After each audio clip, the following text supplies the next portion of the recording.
Hi guys, you're both gonna compete against each other. What's your player name? Okay, my player name is Fatch. My player name is Spamstu. Yeah, press your button, Family. Nice. We ready? Oh yeah. Yeah. Okay.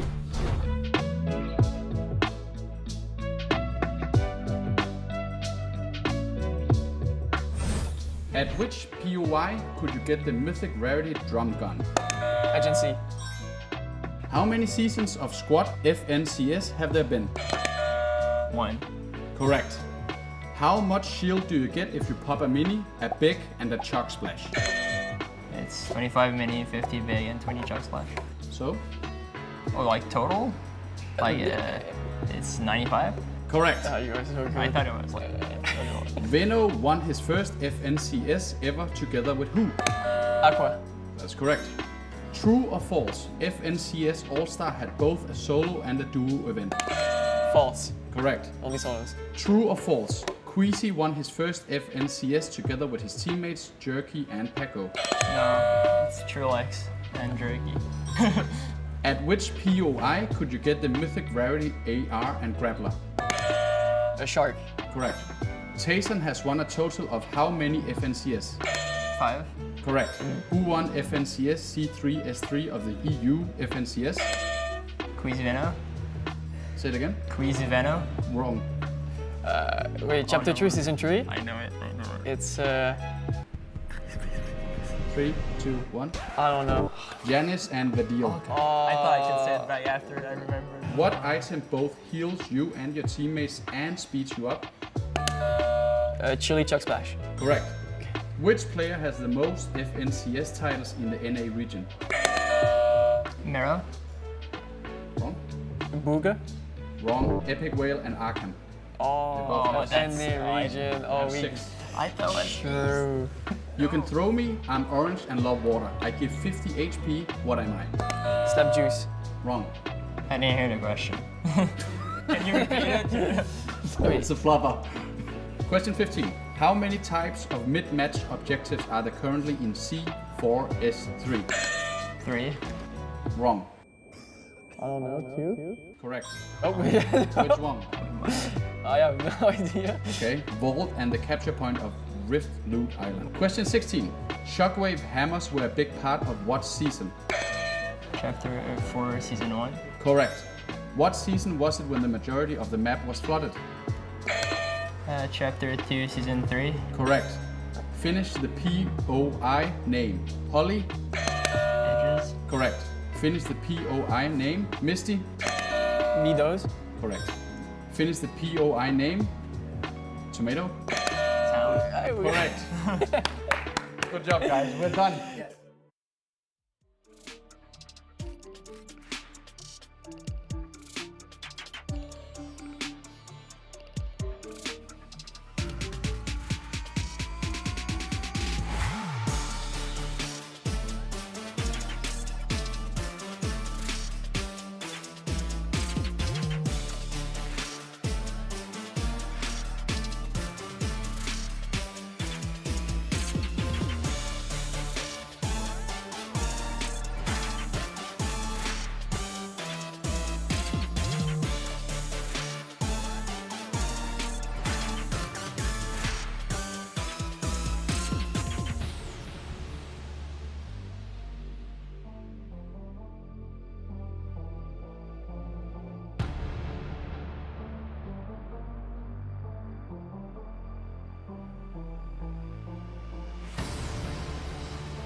the Global Championship.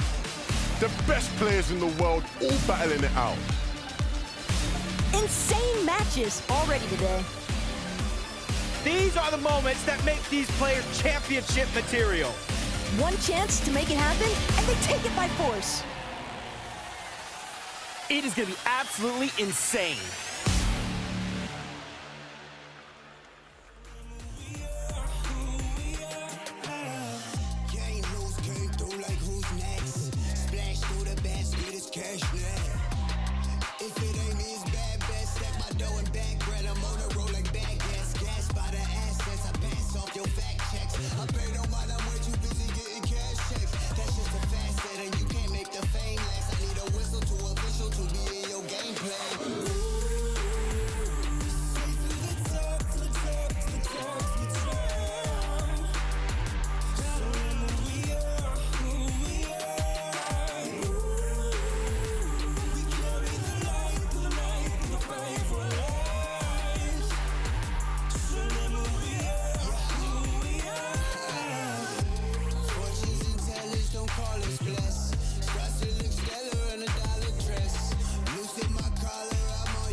What's up, Fortnite fam? I hope you're ready for some serious FNCS action, because we sure are.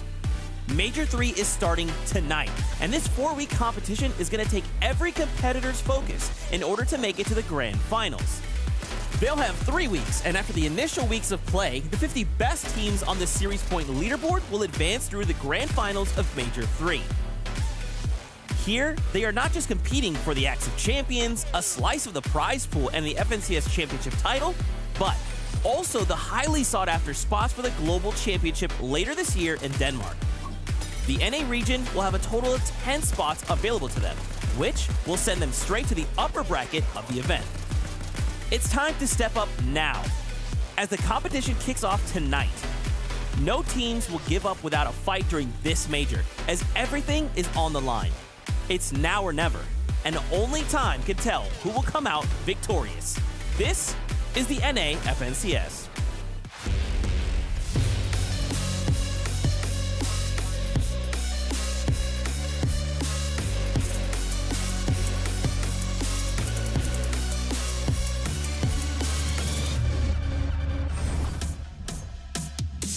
What's going on, Fortnite fam? Welcome to the NA FNCS. Yesterday, we watched EU take the stage in my oh my, for the adaptations, crazy plays, with Siphon being back on mid-match objectives. There was so much to break down, and we're going to do all that again here in North America. Now, before we get too far, I did want to go ahead and take a moment, highlight Legends Landing. If you enjoy what you're seeing here and you kind of want to pair that up and do it in Fortnite, well, guess what? You can. You can check out the island code right here. Hop in. There's 1v1 and 2v2 box fights, 1v1 build fights, the Hall of Legends, and of course, a display case for the Axe of Champions. Make sure you guys stop on by. It's a great way to not only play Fortnite, but also watch the FNCS at the same exact time. Now, I want to focus back on the competition, and we have some brains here that will help us talk about all of this. It is none other than the best taco in Mini Miner, your analyst here for today. Friends, welcome to the broadcast. Thanks so much for the introduction, Zeke, and what a great time it is, because we're finally getting to see what the action is all about here for Major 3. Yeah, we had EU yesterday. It was absolutely crazy. Some of the plays were insane. I'm expecting no different from NA. I'm excited for today. For sure. We're going to be talking about a couple things here. We'll be talking about duos and, of course, how the meta is translated from EU to NA. But let's start with those duos. So we have for you first a list of the first 25 duos we'll be seeing compete here in today's matches. We have 6 games coming up for all of your viewing pleasures. Now we start off with Clix and Epic Whale. Now Epic Whale, one of the most winningest players in all of Fortnite history. He is the 6th time. You see it there in his name. And of course Clix, one of the most prolific, most legendary, however many words you want to attach to him. Clix is Clix. But now they have come together to form a duo. What can we expect out of these guys? Well, one more phrase to add to the pile here, and that's going to be a fan favorite duo without a doubt when you pair these two together. But what I'm really excited about between these two and their dynamic is that Clix, he's been very open about the fact that he's been wanting to revert more back to his fragger potential and his fragger playstyle as opposed to the IGLing that we've been seeing out of him recently. So paired alongside Epic Whale, who's got so much experience. I mean, you talk about those FNCS championship accolades that he has sitting behind his name. So you know that he's going to have some great calls for Clix. Yeah, of course, Clix was playing with Scented. I think that was Clix in his prime at the moment. He is reaching that stage of his game right now where he's had that IGL experience. He has that brain to go alongside his fragging ability, and I think this is a match made in heaven. All right, I love to see it. Now, you're probably thinking, well, what about Day then? Where is he? Well, he's actually paired up with Nasid. Now, this is a brand new duo. When I say brand new, I mean brand new, huh, Taco? Yeah, it took Day quite some time to even manage to find his duo. Even within the past week, he was still struggling to find his duo partner. But now with Nazin, this could be the Day comeback season that I think he's really aiming for. Yeah, I mean, back in Chapter 2, think back to Chapter 2, sort of Season 6, Season 4, when Day was arguably the best fragger in the region, almost in the world as well. A lot of people would agree. And he's one of those sort of players that hasn't quite found the same success when it comes to duos, or even towards the latter stage of Chapter 2. So he struggled to try and find this duo partner. Of course, he played with Clix all the way back in Chapter 3 and hasn't quite been able to find anyone that's matched his sort of playstyle. And that playstyle is very, very aggressive. He likes to make big, bold plays. He likes to hop in box, sometimes to his demise. So I'm hoping that Nossen can try and keep him under wraps today. Look, if anytime Miro is willing to vouch for a player, though, you can imagine that they have got what it takes. And Day certainly is, I think he's going to be able to pop back. Yeah, and I mean, hey, after a week of being paired up, we'll have to see how they do as a duo. Now, that was just the first 25 list of players we've seen compete today. Let's jump on over to see the second list of 25. Now remember, this being the second half, we have two more duos to throw your way. Now, I want to highlight Trashy and Clarity G. So, in the past, for you following FNCS, you're probably used to hearing Trashy and Pump, and then Clarity G and Casker. But now both of these duos have split up and brought together Trashy and Clarity G specifically. What are expectations for this duo specifically? It might be a little bit surprising even to see Trashy and Pump split, but you have to imagine something just wasn't clicking. And Trashy, definitely a seasoned player within his own right, but what's exciting about Clarity, or that we have going on here, is that you have to remember back in Major 1, he actually set the record for a time being the highest eliminations for an individual to acquire during an FNCS finals. So you can definitely expect that there's going to be some highlight reel moments. I'm expecting some crazy plays. I'm expecting some unique plays to do with some of the mechanics in game. Trashy and Pump always used to use the augments and some of the big bush bombs and some of those combinations of augments together to have some interesting strategies. So I'm expecting Trashy to sort of bring that to clarity here, and I'm hoping for a little bit more consistency from them that we didn't see with Pump. All right, I like to see it. Now, of course, one last duo to throw your way. It is Macwood and Blake. So this is not only the oldest in terms of age in the lobby, but also of experience. I think what Mini Miner Blake is like 13 grand final appearances, right? Yeah, around that. He is one of the most experienced Grand Finals players on the NA region. He's been in the scene for so long. And Macwood, of course, it's such a long-time name in the NA scene. The Hike King of the region, which doesn't usually have that sort of name in their region. So I'm excited to see if they can sort of rekindle some of that success today. I know Blake was playing with Biz a little bit at the beginning of this chapter, and it wasn't quite working out. But I think for these guys, if they can take height in this no mobility meta, they will find success. And if there's one thing that you can definitely attest to when it comes to Blake is that he has certainly seemed like an incredibly driven and dedicated player, been participating in a lot of other tournaments as well, just to try and make it happen this season. Yeah, well, we can speculate and talk about his history and his past and what he's doing, but we can actually talk to him directly because we have him standing by for an interview. Blake, what is going on, my man? I love these opportunities where I just get to hang out with you and say what's up. How are you doing? I'm good. How are you? Bro, I'm doing fantastic. We're about to watch some NA FNCS. It's going to be absolutely wild. So, dude, let's talk about this. You guys being kind of one of these oldest duos, veteran duos, whatever people want to call it. How are you guys feeling coming into Major number 3? Are you confident, or maybe a couple things you're like, we need to work on these things if we're going to really make it to globals? So me and Macwood formed. I was actually in Saudi Arabia for Gamers 8, and he DM'd me to play duos, and I was like, yeah, I got to get this man out of retirement. He's an old man. So I'm back playing with another veteran. He's been around in the scene for a while, but I'm super confident. We've only played the last Duo Cash Cup and now this season, or this FNCS week 1, but we've qualified for both. So I'm feeling good. And Blake, I want to ask you, because I know that you've definitely been doing a fair amount of traveling in general, moving process as well on top of everything else. So your life has definitely been fairly chaotic. So now that you are a little bit more settled down, how has everything been grind-wise for you? There's definitely been a lot of traveling with all the DreamHacks, Gamers 8, the Red Bull tournament in Scotland. So I've been all over the place this year, and then the move to Texas with the switch of servers to NA Central. But it feels good to be back and like really grinding for this last major. It's top 10 that qualify for Copenhagen, so I think we're gonna get it done. Of course, we all know Macwood for his high ground. Of course, you guys are uncontested at Lonely Labs today. So how are you going to play? What's the strategies going into this? How are we expecting to see you guys on top today? So seeing Blake in a finals lobby uncontested is a rare sighting. So we definitely got to make this one count. But we're just going to play our game. You know, we have a good game plan, good mid-game strategy, and I think we understand the meta really well. Love to see it. Well, Blake, for all the fans out there, if they're not following you and they want to find you, where can they do that? But my Twitter is just Blake PS, and my Twitch is @Blake. There you go. Keeping it simple. Well, Blake, hey, best of luck in today's competition. We can't wait to see how you guys perform here in the FNCS. Thank you. There you have it. Getting to hear from Blake himself. Now, of course, we kind of talked about duos, and as I mentioned, yesterday we watched the action over in EU, but now there's kind of a question in our minds. How will NA adapt some of these things? So let's take this opportunity to talk about EU versus NA. Guys, yesterday we saw Rift Island being so vital to some of these duos and their strategies. Do we expect more of that to happen today?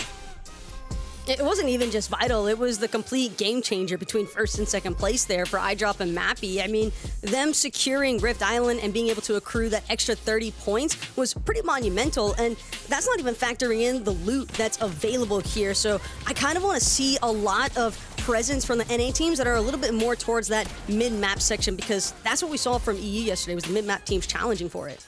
Yeah, definitely. I was a little bit surprised as to the consistency of which the teams that we saw going up for this Rift Island was, because the Rift Island has dedicated spawn locations across the map, and usually you'd expect teams that are sort of in that vicinity to end up just going up for it. It's sort of a different team every single game, but it seemed like a very cookie-cutter iDrop Mappy, of course, Malibuka and Thomas HD as well going up for it and fighting, so I think we might see that a little bit on NA too. Okay. Now, I want to talk about, of course, there being no mobility in the current loot pool, right?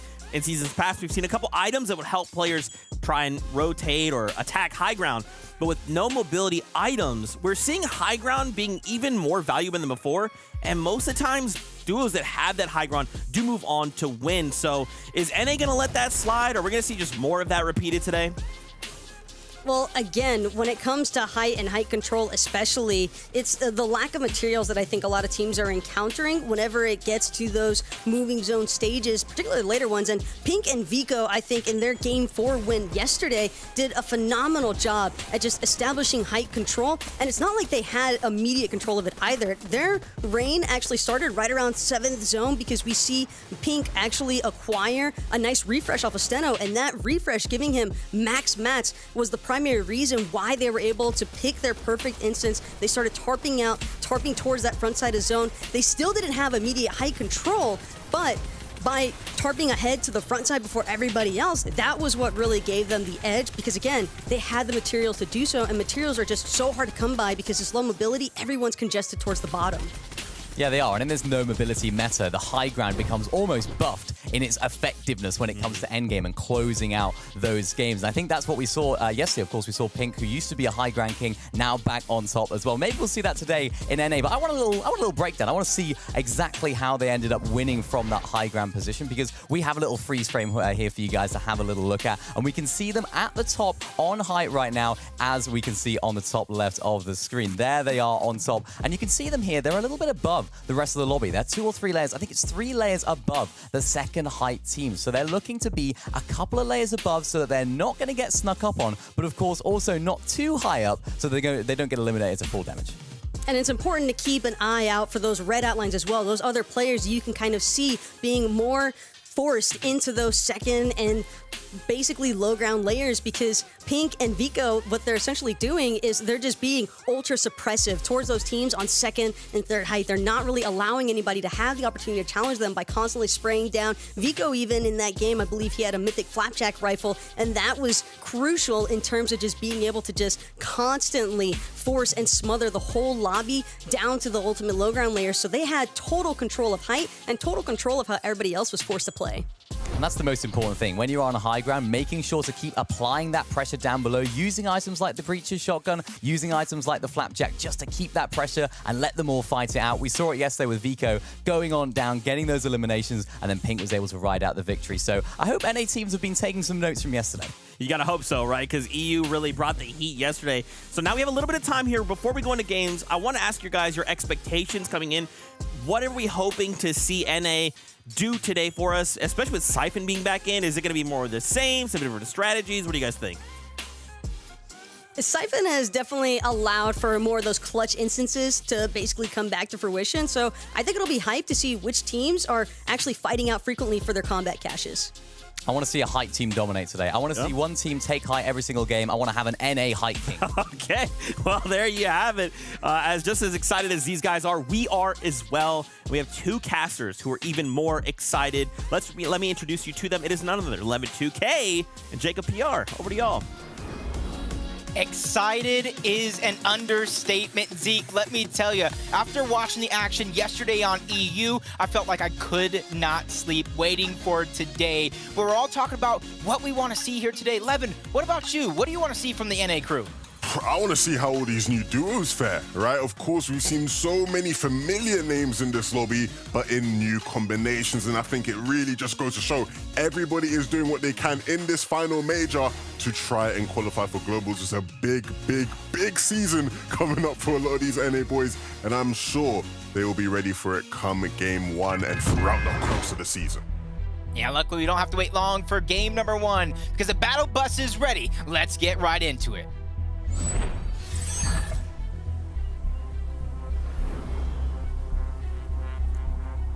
Here we go then.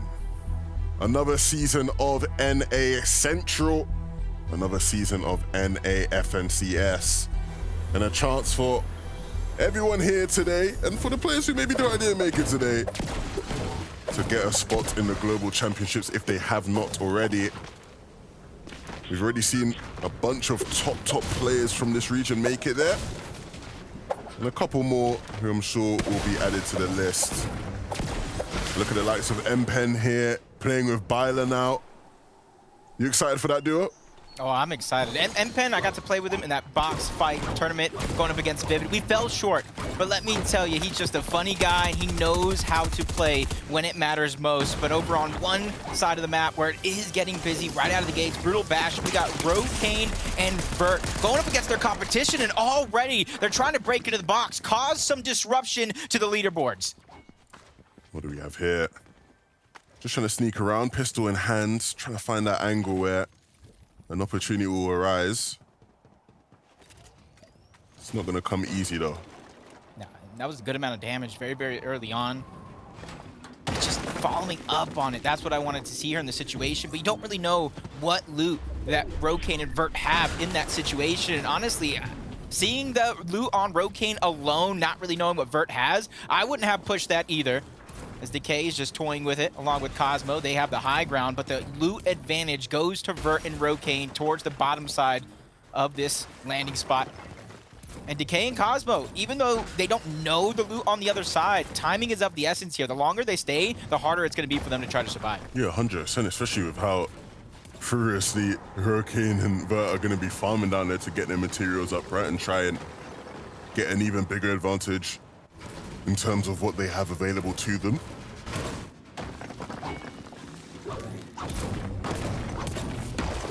Minimize where he's actually located at, but since they're trapped down low to the low ground, you see they're doing the next best thing, just farming up, getting as many mats and resources as possible.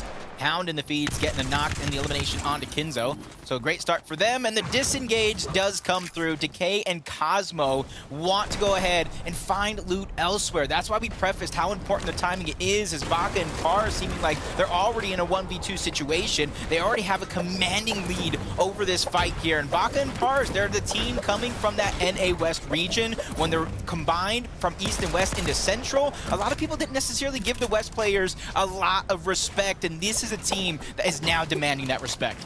Yeah, a very, very worthy adversary to anyone in this lobby, and looking to start the game with a bang and a bang. They'll start it with Marzo W taking it out. So they will reign supreme here off spawn, and I'm sure we'll get to see some of that off spawn action between them a bunch today. Shattered Slab talking about that. Two teams directly here in the fight. A third potential towards the north side, and then you see an individual player creeping in. Shattered Slabs, one of the potential vaults, does spawn on this side of the map, and I say potential because there's a few around the map that it could go through.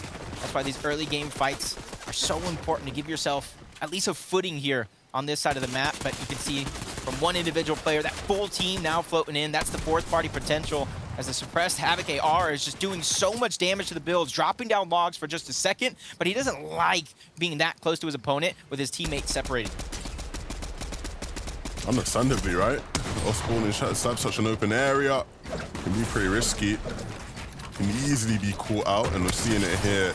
Degen, nice control and a nice shot to pair with it. Uber composed and cleans that one up. Don't typically associate Degen with fighting prowess, but showcasing he does have them skills. It's kind of one of those things that happen too. Degen, former teammate with Muzz last season, they have so much familiarity over towards Shattered Slab, so it's basically business as usual. Pump, former teammate, along with Trashy. New duos here, and already starting off hot here in game number 1. And they didn't even expend a ton of time, so that third and fourth party opportunity that I was talking about, right out the window. Getting it cleaned up quick and easy. Canada and Ages here over towards the racetrack area. Of course, this is where we expect to see them landing a lot of the time, and oftentimes finding quite the fair bit of success from this area of the map as well. They have full control. Anybody in this lobby is going to be aware of their presence, and will look to stay clear where possible. Saw one half of the former team. Talked about Pump on one side, Trashy here on the other. So many new duos forming this season, trying to give them the best chances. This is Major 3. There's 10 spots up for grabs for that global championship. And if you miss out here, you got to go again in that last chance major. And you don't want to put it all into that last opportunity. So these first couple weeks mean so much to get to that top 50, because Surge Week is also no longer here. So that top 50 teams go directly to the FNCS Grand Finals. Yeah, you have to be consistent, right? Yep. It's not like previous majors where you had that opportunity maybe to just jump in at the very last moment, or have a wonder class performance just to sneak your way in. No, you have to be on your game all throughout the qualifiers. Talk about having some good games. This is a team right here, newly formed as well. Reet and Ritual. Ritual former teammates with TK, and Reet former teammates with Epic Whale. Everybody knows that one. And in that duo Cash Cup, not the most recent one, these guys lit up the leaderboards. They dominated, they took over. They didn't even need to play their game number 6, but they did anyway for the chemistry and the practice. So they have so much potential between them two. It's just about executing here in our first weekly finals of NA.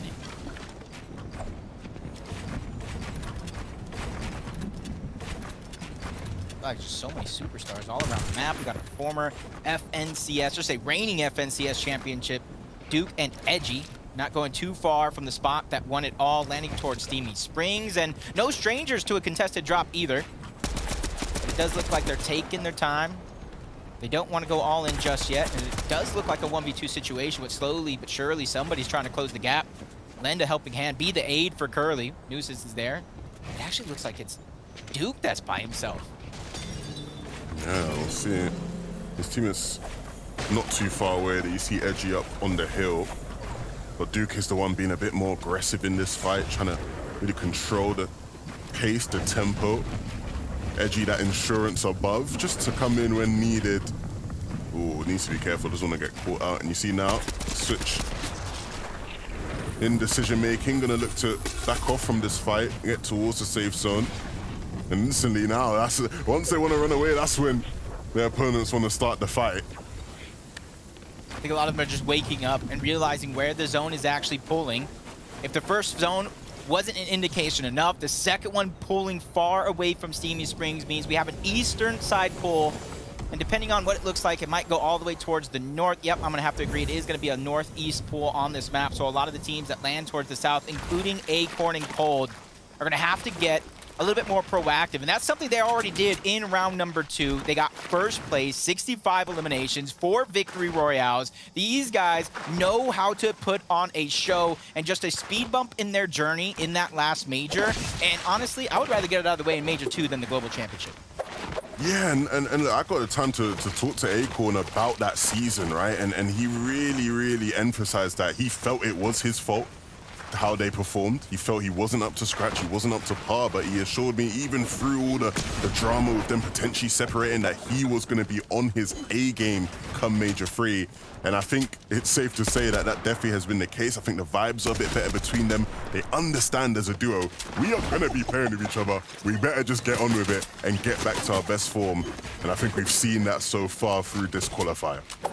Just sniped him with that breacher shotgun there from across the map. Just sitting him down. Acorn and Cold beginning to heat up, exactly what you're saying. And that's something that I like.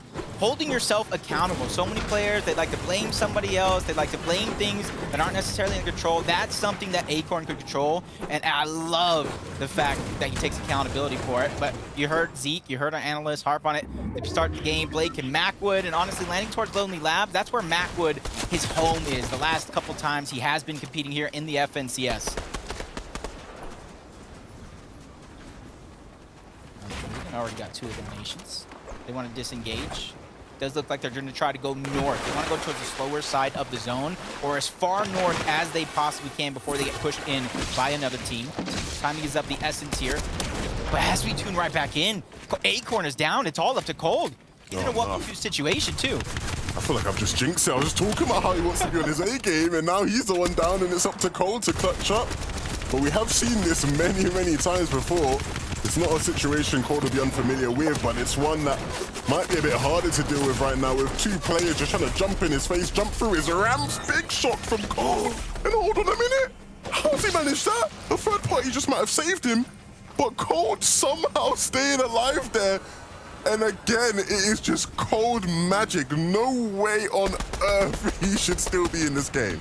Just add that to the other clips that he has of moments just like that. But it's Shore and Zypha unknowingly keep Acorn and Cold alive in this situation. And if you watch this one back, Shore and Zypha, I guarantee you they're going to regret this decision, because they're one of the most aggressive duos. They know how to play at every stage of the game, and they have the breacher to take control of the pieces. And you can see Acorn being a little aggressive, trying to alleviate the pressure from his teammate. Now Cold's taking a lot of that focus over on the side, but he gave him just enough time to pop that big pot. Now Acorn with that breacher is getting back to work to try to take control of all this real estate around him.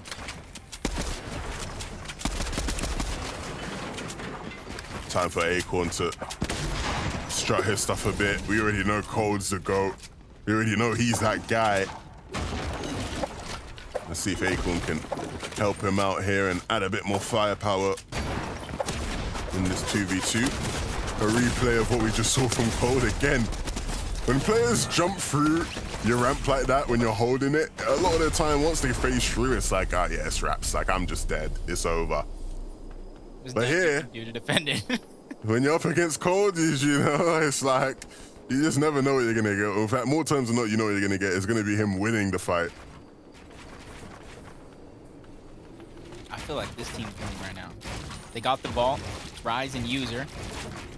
You see the loot that they have on it, and now they're going for Rift Island. So in terms of mid-map objectives, they already have 3 points, plus the 2 from the elimination, and now they're working for 15 more. And if you look around the minimap right now, nobody's looking like they're trying to contest them just yet. They're not necessarily going for rifts, and it doesn't look like they're going for the zip lines either. So this just looks like a free lead for Rise and User.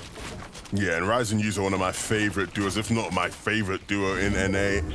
I think when they're at their very, very best, a very, very difficult team to stop. The game plan, the strategy set in stone, and always up to scratch. Rise, one of the best IGLs. You know an IGL's good when he's coaching Queasy and Vino and they're giving him props for how good he is leading them, so take that with what you will. A little bit more confidence on the side of Rise because he's coaching them at their own drop spot, a team that's going to the Global Championship. If that doesn't say I'm ready for anything around any corner, I don't know what does, but Rise and User still have to claim their own spot for said Global Championship, along with Desi and Rihan. We've seen them a few times before, winning some games in our weekly finals. They're just going to have to replicate that type of success here. And right now, it just looks like they're hiding, biding their time for either some sort of a sneak attack or just to get the scraps that's left over. Oh, they get spotted out by Rise himself. And a disengage comes through. They don't want any of that noise. You can't sneak attack this guy. Always alert, always aware. And he wards them off as well. User trying to find a different angle as well to potentially add some more damage to their tally.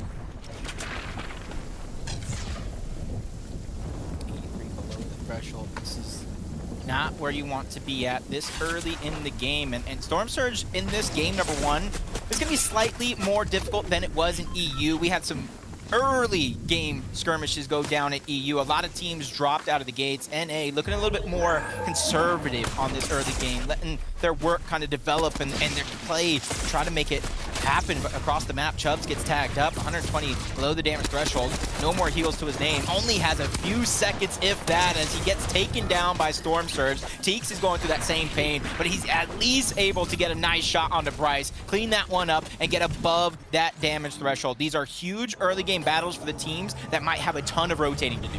Yeah, I think we're going to see that throughout this game, right?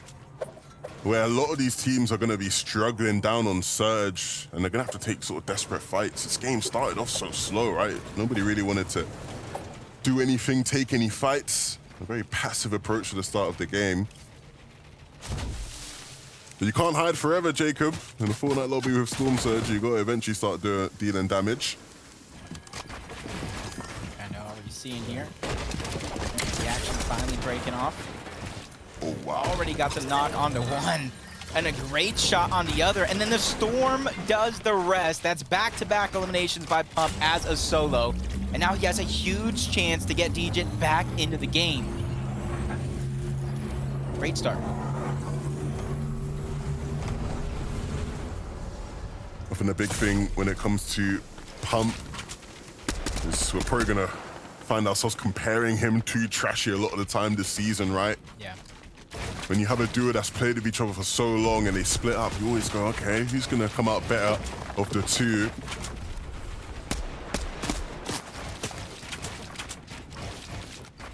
Shots off in the distance. That was one of the pain points for that old duo of Epic, Whale, and Reet landing towards Mega City.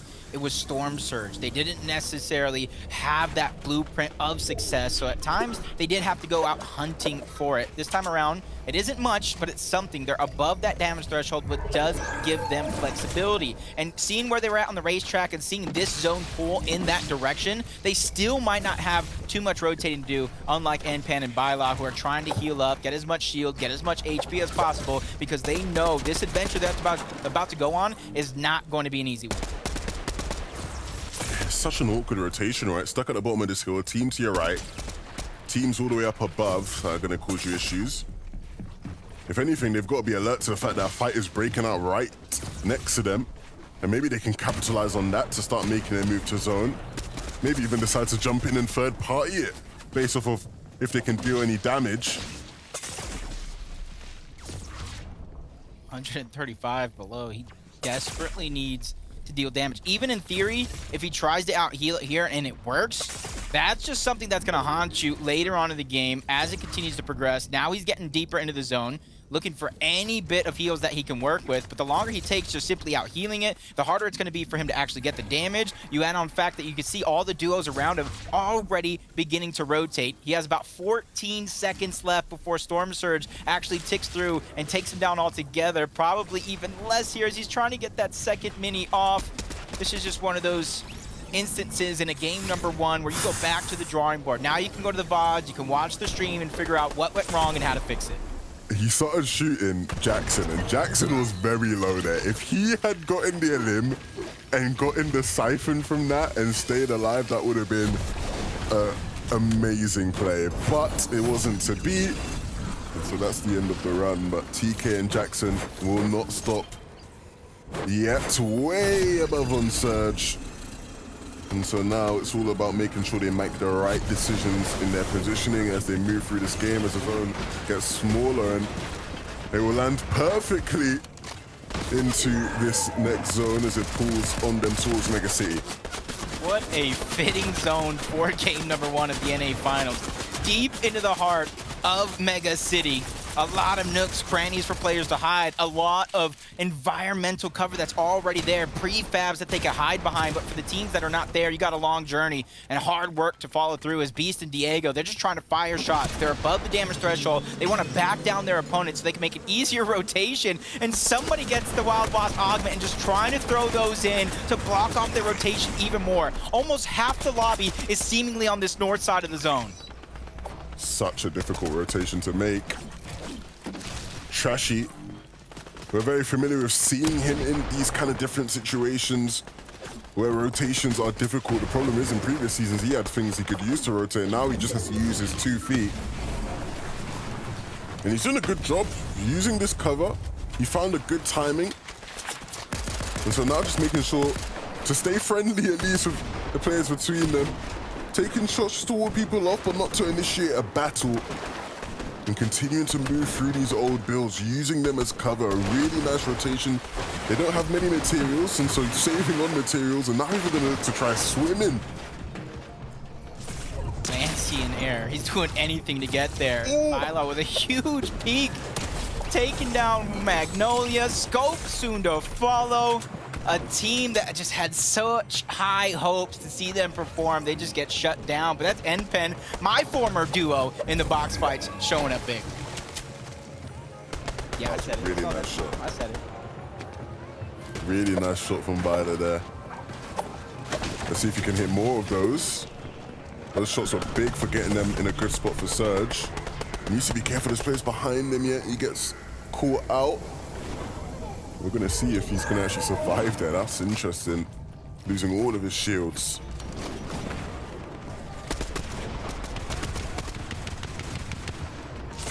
Fight breaking down all on the other side. Not too far to travel. Pump a degen. They can take their time, especially knowing that they're over 250 above the damage threshold. So having a peek for shots isn't necessarily going to be the most important thing. It's just about getting the zone, solidifying your position, and then worrying later. Batman, Booga, and Epic pick up respective eliminations in the feed, adding not only the elimination total, but to their Storm Surge threshold, trying to make their journey that much easier, because you don't want to get caught behind, and they need something here for Clix and Epic. Well, they're only 9 above that damage threshold. So Mega City and not being the best on Storm Surge seems to continue for this team. It's tough. It's not easy. You don't want to criticize too soon, but you definitely want to start to see better from them as the games go on. It's not an unsalvageable game, but one that is definitely going to be very difficult. But look at the way he's using the rails there to rotate. That was nice.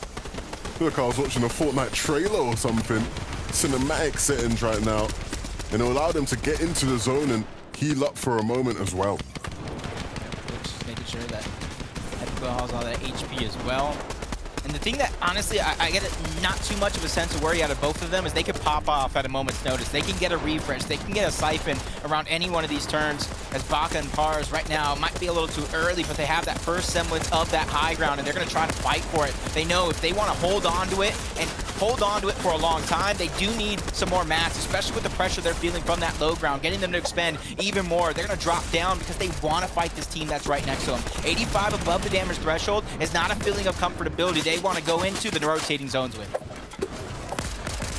Yeah, you see they're hungry for a limb. They're trying to find it.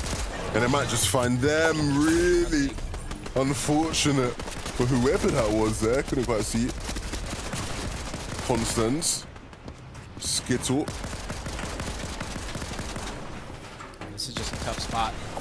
Lost clicks. Epic Whale is a solo. 126 below that damage threshold. Spots a duo rotating right next to him. That's Batman Booga and Rapid, who shielded themselves, but a quick tag on the back end. Not going to be enough for Epic Whale, but he's going to go ahead and try to use those rails as well. He wants to try to get past everybody, but he just gets wiped out of the lobby. Look who's sitting above. Pump and Degen. Really high up. You could argue too high up, depending on how the zone pulls. But for now, they'll just rain down from above.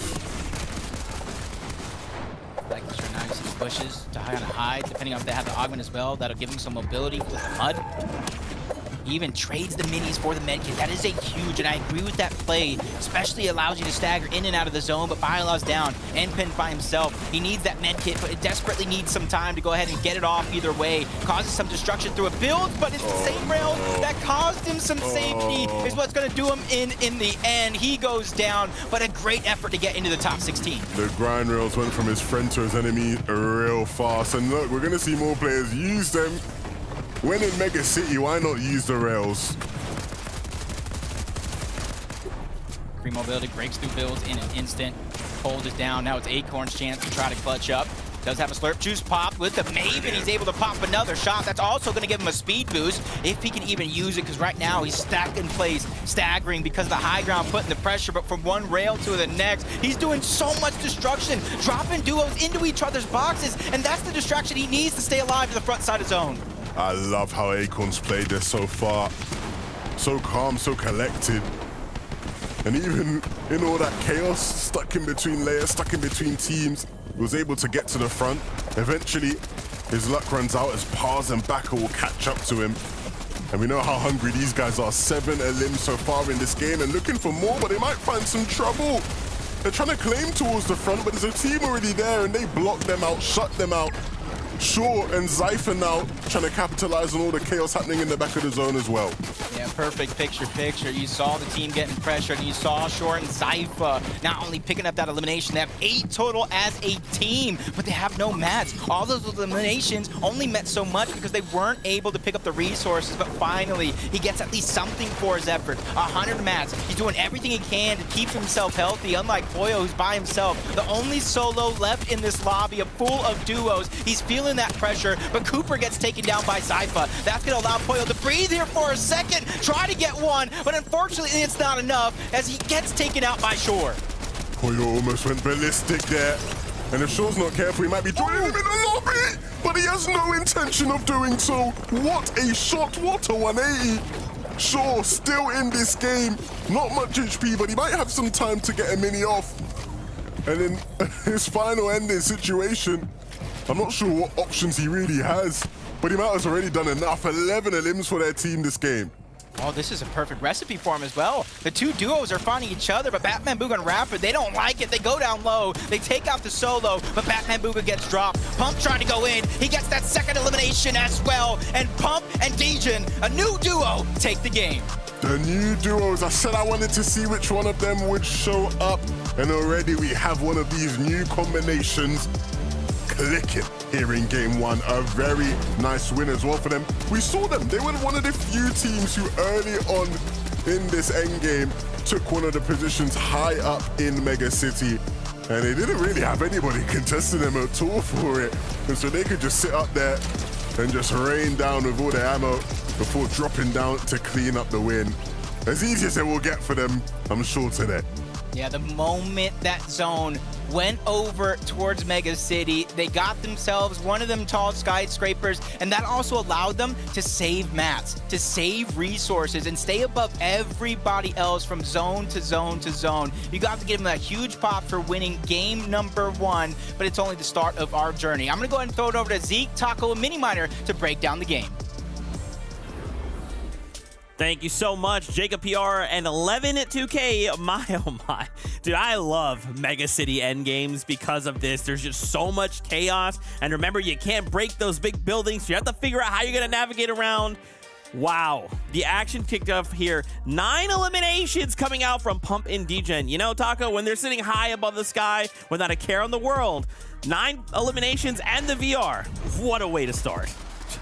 It seems like they might have been listening to Minnie there on the pre-show, because he asked for a height dominant performance, and that's exactly what Pump and Degen were able to deliver. Those zones in particular moving back over the likes of Mega City just made it even easier, I think, for them to continue their builds off to the side, and also excellent use of the grind rails. But the fact that they came from shattered slabs and were able to seamlessly rotate and still be able to commandeer height, despite the fact that we have several different teams dropping specifically at Mega City, and neither of those teams were able to make it to these final moments. Yeah, it's a great point. And remember, Pump actually rebooted Degen early on in the game. They've managed to pick up a victory royale, not only while being contested off spawn and end up scrapping out at the beginning of the match, having to make a long rotation, but also the fact that one of them was down for a lot of the match and had to be rebooted. Getting all those loot back up, getting all those materials, getting all those guns, and managing to come out on top in the end is a feat to behold, because that is really not easy. And this is what I kind of touched on a little bit yesterday. Remember, this is major number 3. We're still trying to find spots for duos going to global championships. For this duo, Degen and Pump, they're thinking, we want to go to global championships. We have to act like this is it there now, because we have to make something happen. And to start the day like this is crazy. Let's take a look at the standings, because there's actually a couple things I do want to highlight, like 11 eliminations coming out from Shore and Zypha. That's going to put them in that second place. Listen, double-digit eliminations, pretty hard to do. Double-digit eliminations in a lobby like this, I'm impressed, Taco. I'm impressed. But keep in mind, our top 3 teams as well. Pump, Degen, they nearly hit that double-digit score. Same thing there for Rise and Renamed User. But I think that it's kind of just a testament to the fact that NA, while it might have started off a little bit more conservative, like Jacob mentioned, for the beginning of this game, we only saw like several teams go down within the first couple of zones in comparison to what we saw from EU, where off rip, we were essentially seeing 7 teams being elim pretty consistently. So NA, I think that a lot of the priority just seemed to be in just trying to avoid some of the congestion, or if you were going to be caught up in it, just make sure that you win your trades. Yeah, it was a little bit peaceful towards the beginning of the game, but the end game was absolutely nuts. We saw the grind rails being used somehow. Teams were trying to use them to get into the zone, and it was messing some teams up. For Zypha and Shore, though, they'll be happy because they're actually able to pick up so many of those eliminations from those players that are just caught in no man's land. So good. Okay, we have to talk about this high ground. I want to talk about high ground. What the heck are we supposed to do about this, right? Because for the duo, it looks so free for them up there. How do we stop that from being so free? Again, a lot of that is just going to come down to their positioning from the start. And as far as Pump and Degen were concerned, keep in mind that while Pump did have to go for that reboot moment on Degen, they also had plenty of damage threshold for that Storm Surge accrued from having had those aggressive instances earlier on. So honestly, kind of just a statement game, really, from Pump. And when you think about the fact that he's coming into this week having had to replace his duo multiple times, that's kind of insane. Yeah, definitely. We spoke about it earlier, of course. One of our teams that actually lands at Mega City is Batman Booga and KBM Rapid. They managed to capitalize on a decent enough game with some eliminations, because when it's at your drop spot, when the end zone is at your drop spot, we saw it with Clix and Epic Whale. It can be quite a little bit difficult because you can almost feel a little bit claustrophobic with all the teams that are rotating in. You don't know where to loot, you don't know where to go, you don't know how to get surge, but these guys answered all of those questions, and we saw them fragging out all the way to the end. Which is weird, too, because, right, it's not just them in Mega City. It's Clix and Epic Whale. And when you look at both duos, Clix and Epic Whale were in a shambles situation for most of that game, which is wild to me, Minnie, because I feel like Mega City is large enough that both duos can operate kind of freely, kind of.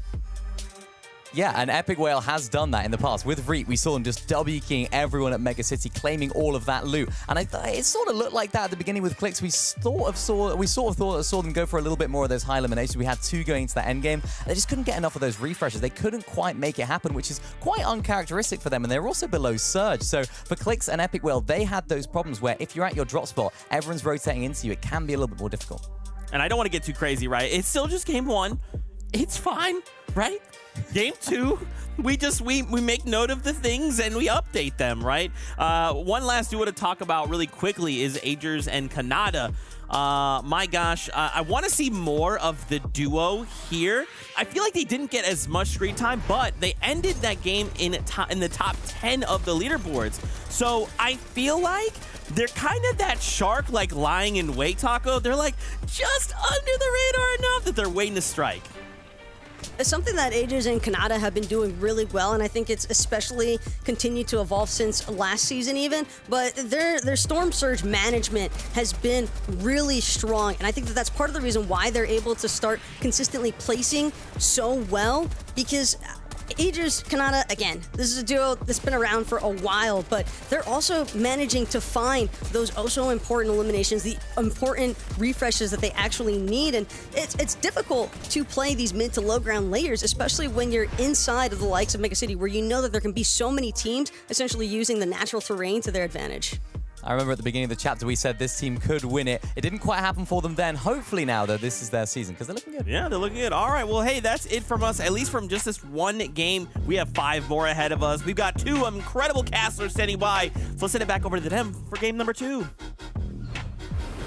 I am so ready for this game number 2. Game number 1 on NA already proven to be exciting, especially with these new duos, investing in one another, investing in this last big opportunity in FNCS Major 3 for those 10 global championship spots.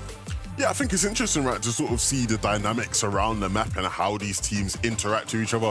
Which teams can start to establish themselves as dominant in certain areas, right? That's always going to be a key factor, right? Because you want to condition players heading towards the finals of this season. We have game number 2 ready. Let's jump right in.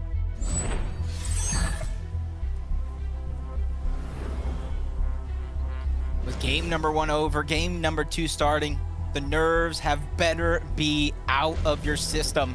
There's no time to falter because that top 50 on the series points after 3 weeks advance to the FNCS Major 3 Grand Finals. And right now we're looking at Slappy Shores. Business as usual. It wasn't, except for maybe the first chapter this season, maybe the second one, we had a double contested south side of Slappy Shores. Since then, I don't think too many teams are daring enough to kind of contest a drop that has so many different hiding spots. It can be tough, right? It definitely can be tough, but I think these players have an understanding of the sport, and so very much familiar with it and what it takes to fight here. These are the fights that can be rather interesting, right? When you've got 2 teams at one house, sort of dancing around the different rooms, one team on the outside trying to sneak their way on in. It's already a first knock onto 1, tries to go back to back, but it's just gonna be a trade. Logs the Guru, you see him landing in different spots. He was in a different spot in game number 1, changing things up here for game number 2. Instead of going for the revive, he's actually going for the medkit. Both players are. They think this is battle is going to go on for a little bit longer. That was so close. Suds literally just ran out of the door and was barely missed by any bullets, stopping the revive coming through as well. All he has is this AR. Needs to hit a nice little spray. I don't want to see the movement, the crouching, the strafing pays off for Suds. So this building will be theirs. It's actually Suds and Blitz who changed their drop spot. I had that wrong at the beginning. It was Logs who was landing here in game number 1. And that's a huge change up because they were able to get the trade, which is the most impactful thing of it all. Because if he's able to get past that wall, build it, his teammates able to hold his cover, that's a 2v1 situation. But since he was able to burst through, get the knock, he's able to clean it up for the second one.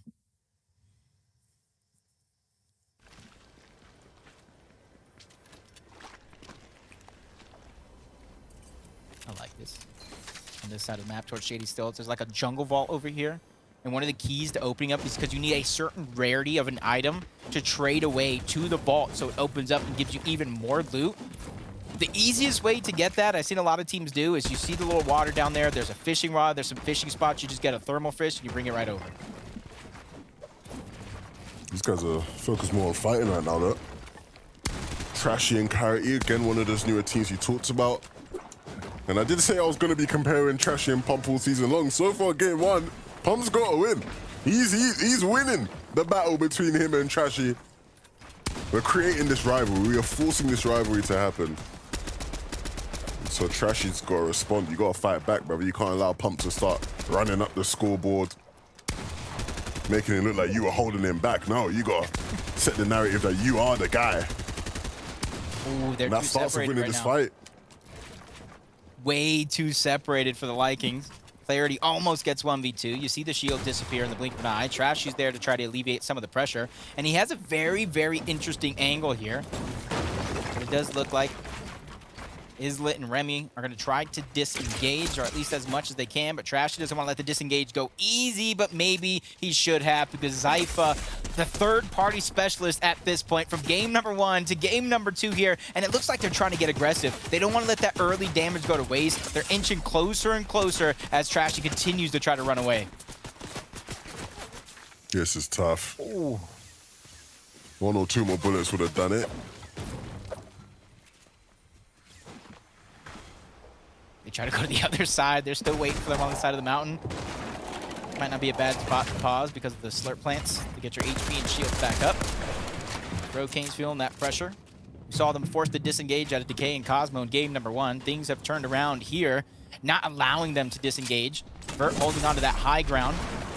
But he gets surprised, doesn't watch all angles. A huge opportunity for Cosmo to turn it around. Now he has the health lead on to Rokane, and it looks like he has the confidence. Confidence knowing that he has the build, he's able to at least get one. He's not going to be able to save Decay, but at least that's a blessing in disguise because now he has more mats and resources to work with if he wants to go down for him. But I think instead of down, he only wants to go up, and rightfully so. No, it's Rokane! Rokane takes him out, but another team is here. The action is just non-stop, and now neither team comes out victorious. From 4, 5, 6 teams. I don't know what it is about this spot. I don't know if people have metal in their head and it's a magnet pulling them here because Vanillas and Convict have now shown up. You saw them go down in the feed early on in game number 1. They're trying to make up for that lost opportunity. Penta on the other side doesn't have a teammate. Forced to play defensive, even run away. So that's an elimination and resources going on over Convict. Here's him at the last second. That would have been drastic if he's able to get the one shot on the Convict. What in the Royal Rumble have I just watched? Team after team flying in. I can't even get a moment to breathe. The fight continues as well. This is just hilarious. Penta's just trying to run at this point. When you think it's a clean third party, then the fourth party comes in. It's almost everything you didn't suspect. One's going high, one's going low. This is an elimination you don't want to let escape, especially with the other one about to get cleaned up in mere seconds. Now Penta versus Vanillas, that's going to be a start on the other one. Convict gets the other angle, but a huge amount of damage coming out from Penta while he's almost nearly unscathed. He deserves it if he's able to come out. Nice shot by Vanillas. Once again, just the angles. The angles is what's the pain point right now for Penta. And now you have Cooper and Miro. They hear the action going from along the way. Every 2 minutes, a new duo enters the fight. Am I missing something? Why are we all fighting there? Did I not get the memo? What's going on? Now Cooper gets tagged up and back. Penta deserves some sort of award in this game. Best defensive player as a solo. Fighting 5 different teams to try to stay alive. And this is good for Miro and Cooper as well. They don't have to sit there and continue to fight towards the low ground. They just need to get some elevation, and now they have mobility to the launch pad that's there. They can spot out Penta when he's rotating, and then they can go ahead and get their Storm Surge. This is really nice. Pausing back in the midst of another fight here in the Storm. We saw a bit of that last game. And let's all see a bit more of it here. The problem is, they are on the good side of the fight right now, at least in terms of their health. Back is healing up a bit.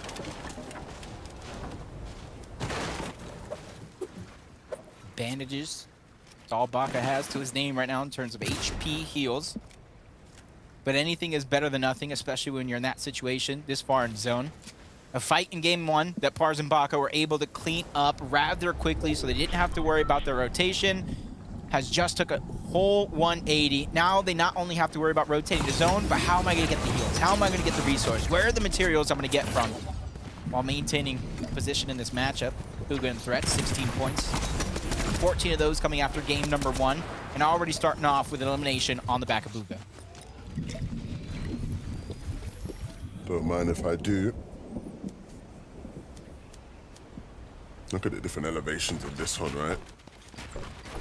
From the bottom all the way to the top, Preshow will go up to Reet here.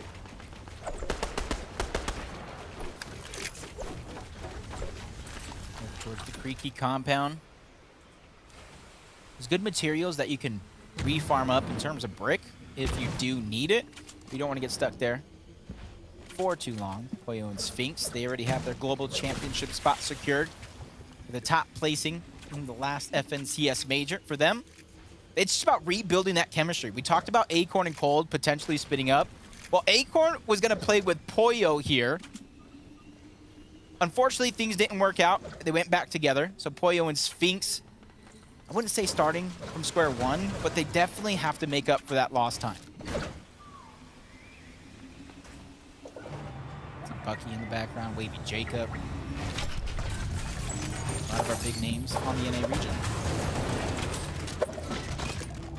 It's interesting, right? Because yesterday over on EU, for anyone who cares, a lot of the big names didn't quite show up in the way you'd expect them to. So hopefully NA isn't like that, right? You always want to see your favorite players doing well.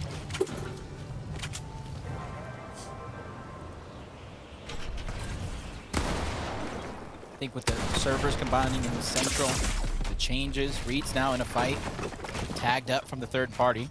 Multiple teams in the distance, watching over this fight. No matter who wins, they want to figure out how they're going to take advantage of the opportunity and how it's going to help their team. We saw Remy and Islet disengage early on, not too far from here. But it already looks like they didn't get far before they get stopped in their tracks yet again. Islet needs to be able to kind of get some HP here, but it does look like he's going to be the first to rotate out. But there goes that third party I was talking about. It's Miro and Cooper off the side of the cliff, putting some shots down for Storm Surge.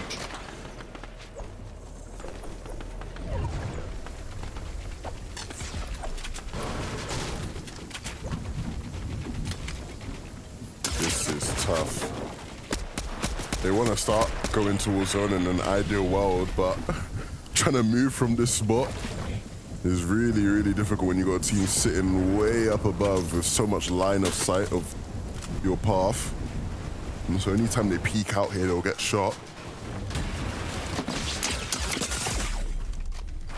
Game number 1 winners. Not in the best position here, but they have some slurp juices, so it's not going to be too much of a worry. They just need a couple seconds to stabilize themselves here. On the other side, it does look like it's Rihan and Desi, players that we already saw early on in the game, fighting for their own Storm Surge. Nobody wants to fall below that threshold early on in the game and have to play catch up from there on out.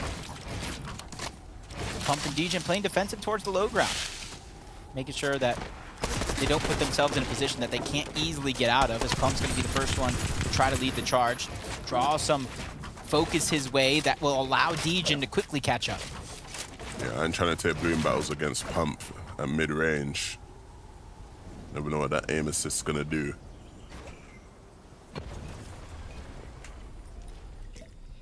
And you kind of heard him talk about the caches and everything, so much going on here in this game. I'm going to throw it over to Vivid to fill us in on what some of the teams are doing. And NA has been pretty slow so far, and one of the teams that last game and hopefully this game will be able to get enough Storm Surge even without the eliminations. It's going to be Kanata and Agers now. Kanata loves this hill just outside of Mega City. He was here last season. He's going to be here this season again, very early on in the game, and it worked so well because they went into the end game last game with 0 eliminations, but they were like 700 above in the end game. So the Storm Surge strategy is still there, and so is the experience for this duo.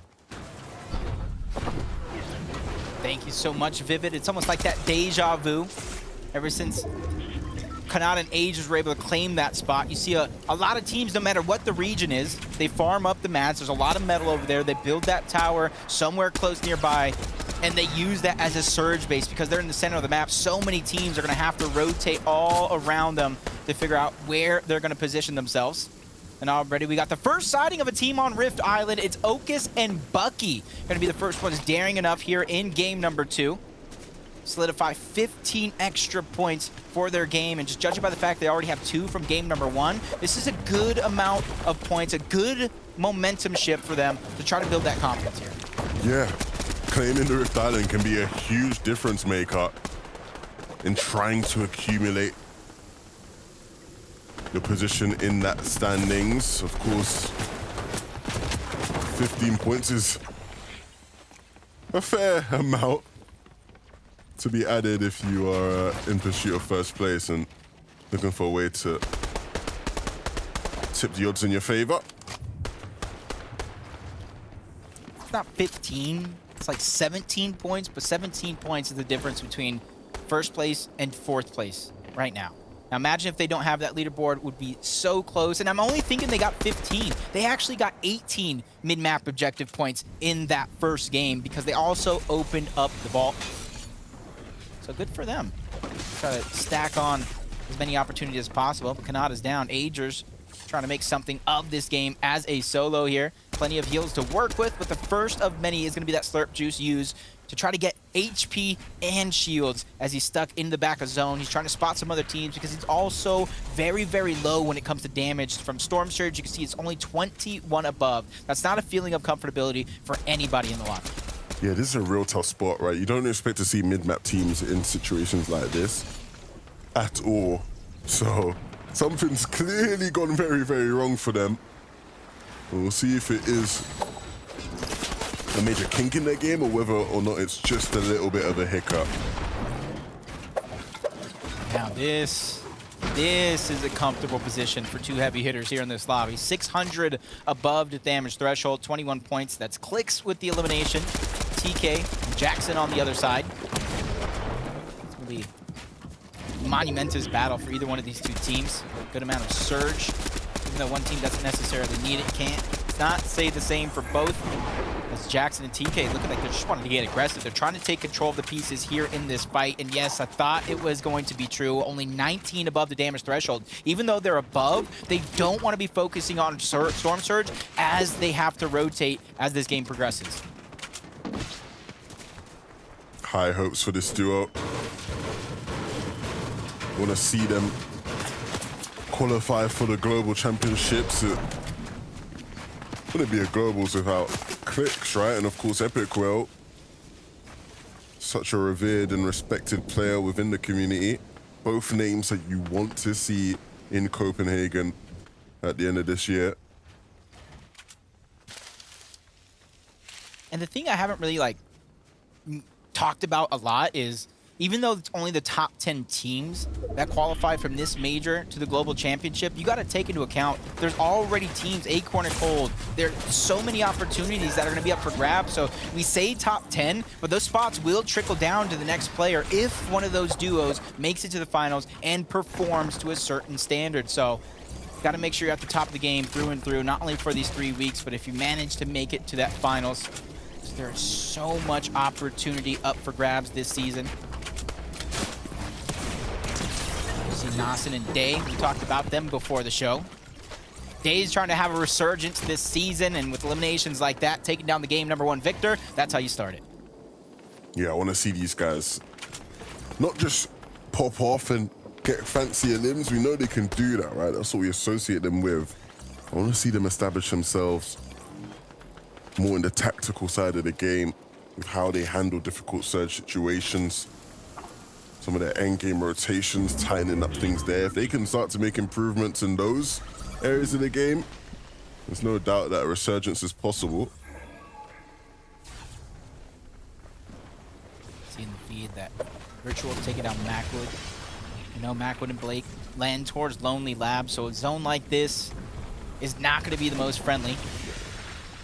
Ashore and Zypha, I hope to continue to see more of them throughout the day. Game number 1, they put on a show, double-digit eliminations, getting deep into the late game. This time they already have 300 above that damage threshold. Very, very little worries other than trying to make it to the zone. And since they're so far back, they can't see where teams are positioned and try to go around. But talked about Macwood going down. Is Blake going to be able to survive here? He gets a nice elimination when he needs it, but he's still down on Surge. So we're going to have to follow the story of, well, never mind. Never mind. The story's ended. Oh, no. Oh, no, I feel I bad. don't think that counts. It's just the way you were like, yeah, we gotta follow the story. Oh, no. That's What had happened was, It's fine. Blake will be back and better than ever next game. man, this zone just keeps going south for the winner, let me tell you. Everybody's gonna have to be like birds and get to flying. Especially these guys here are stuck. They almost have the most distance to cover here on the map to get to that safety. Clarity's taking down Noisy in the feed. Reed spots out a duo, trying to rotate. Lands a couple of crucial shots, but he still has to rotate. And there's so many other teams there. Smite's going to be one of them. He takes a massive shot from both Reed and Ritual to go down, but the third party comes in from the distance. Shields from Reed disappearing as we speak. But Crisp in a 1v2 situation. Ritual goes up, regrets that decision as he quickly gets shut right back down. But Reed said, hold my controller. Let me finish this. That was really nicely executed from them. Even with pressure from behind, they will still manage to get the job done. The problem is that they go from that, not even a moment to breathe and bask in their glory. They just got to get to the zone, and a long ways to go to get to the zone as well. I'm just hoping none of those teams really up in front of them are hurting when it comes to Surge, because that's going to be the one thing that they don't want to run into. The player is going to be down. Desi's there. Rehan's the one that's towards the low ground. Reed spots this one out, tries to get the piece control, immediately hits a massive shot, but it does go on over to Notch, who takes that one away, while Acorn's even getting busy in the elimination feed. Reed picking up some good resources, better than he was just a couple of seconds ago, but he's just taking so much HP damage. It's going to be hard for him to try to survive this as he finally gets tagged down by Acorn.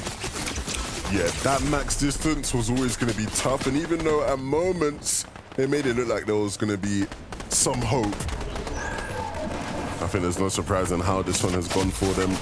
Reed going down, Ritual not even able to make it to the zone line, gets taken out as well. So punishing when you don't have movement and you got to make a rotation like that, especially if you are just white lining your way on in. Really, they got polar opposites too when it comes to the next zone. Last one was a far pull with a good majority of the lobby having to rotate. This one, a good portion of the lobby doesn't have to go far, which is going to create some mismatches, some timings, and some opportunities for some players to try to either pop some shots, get elimination, or just bypass it all and try to stay to the front side of zone. Saw Rise get tagged up to about 50 HP left over. Frenzy Kings here doing what they can. Very, very low on a lot of their resources. Men missed one slap splash onto the 2 a.m. Frenzy. Now Colt's by himself. Acorn goes down, but he's still trying to save the day. Yeah, and the revive looks like it'll be possible as well. The timing's there. Of course, there's a slurp juice that Colt can drop depending on if Acorn needs it or not. He might have some of his own.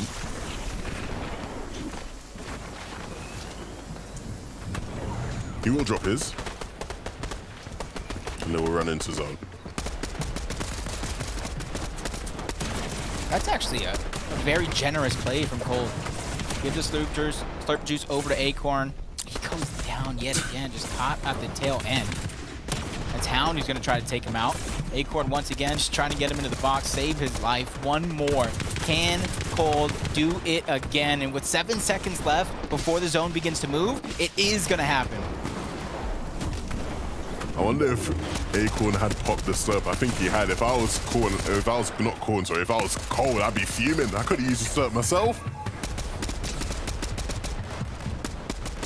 It's not going to be the most optimal use as Okus and Bucky, we saw them at the top of Rift Island at one point or another, and now they get the high ground actually overtaken in mere seconds. That's Duke and Edgy who are going to be the first challengers of that high ground, but they have to be careful because that threat is looming underneath them. At any second, it could pop off into the top 17. Placement points are beginning to ramp up as well, and they are the team that has convincingly grabbed height and connected on the way towards the front side of zone.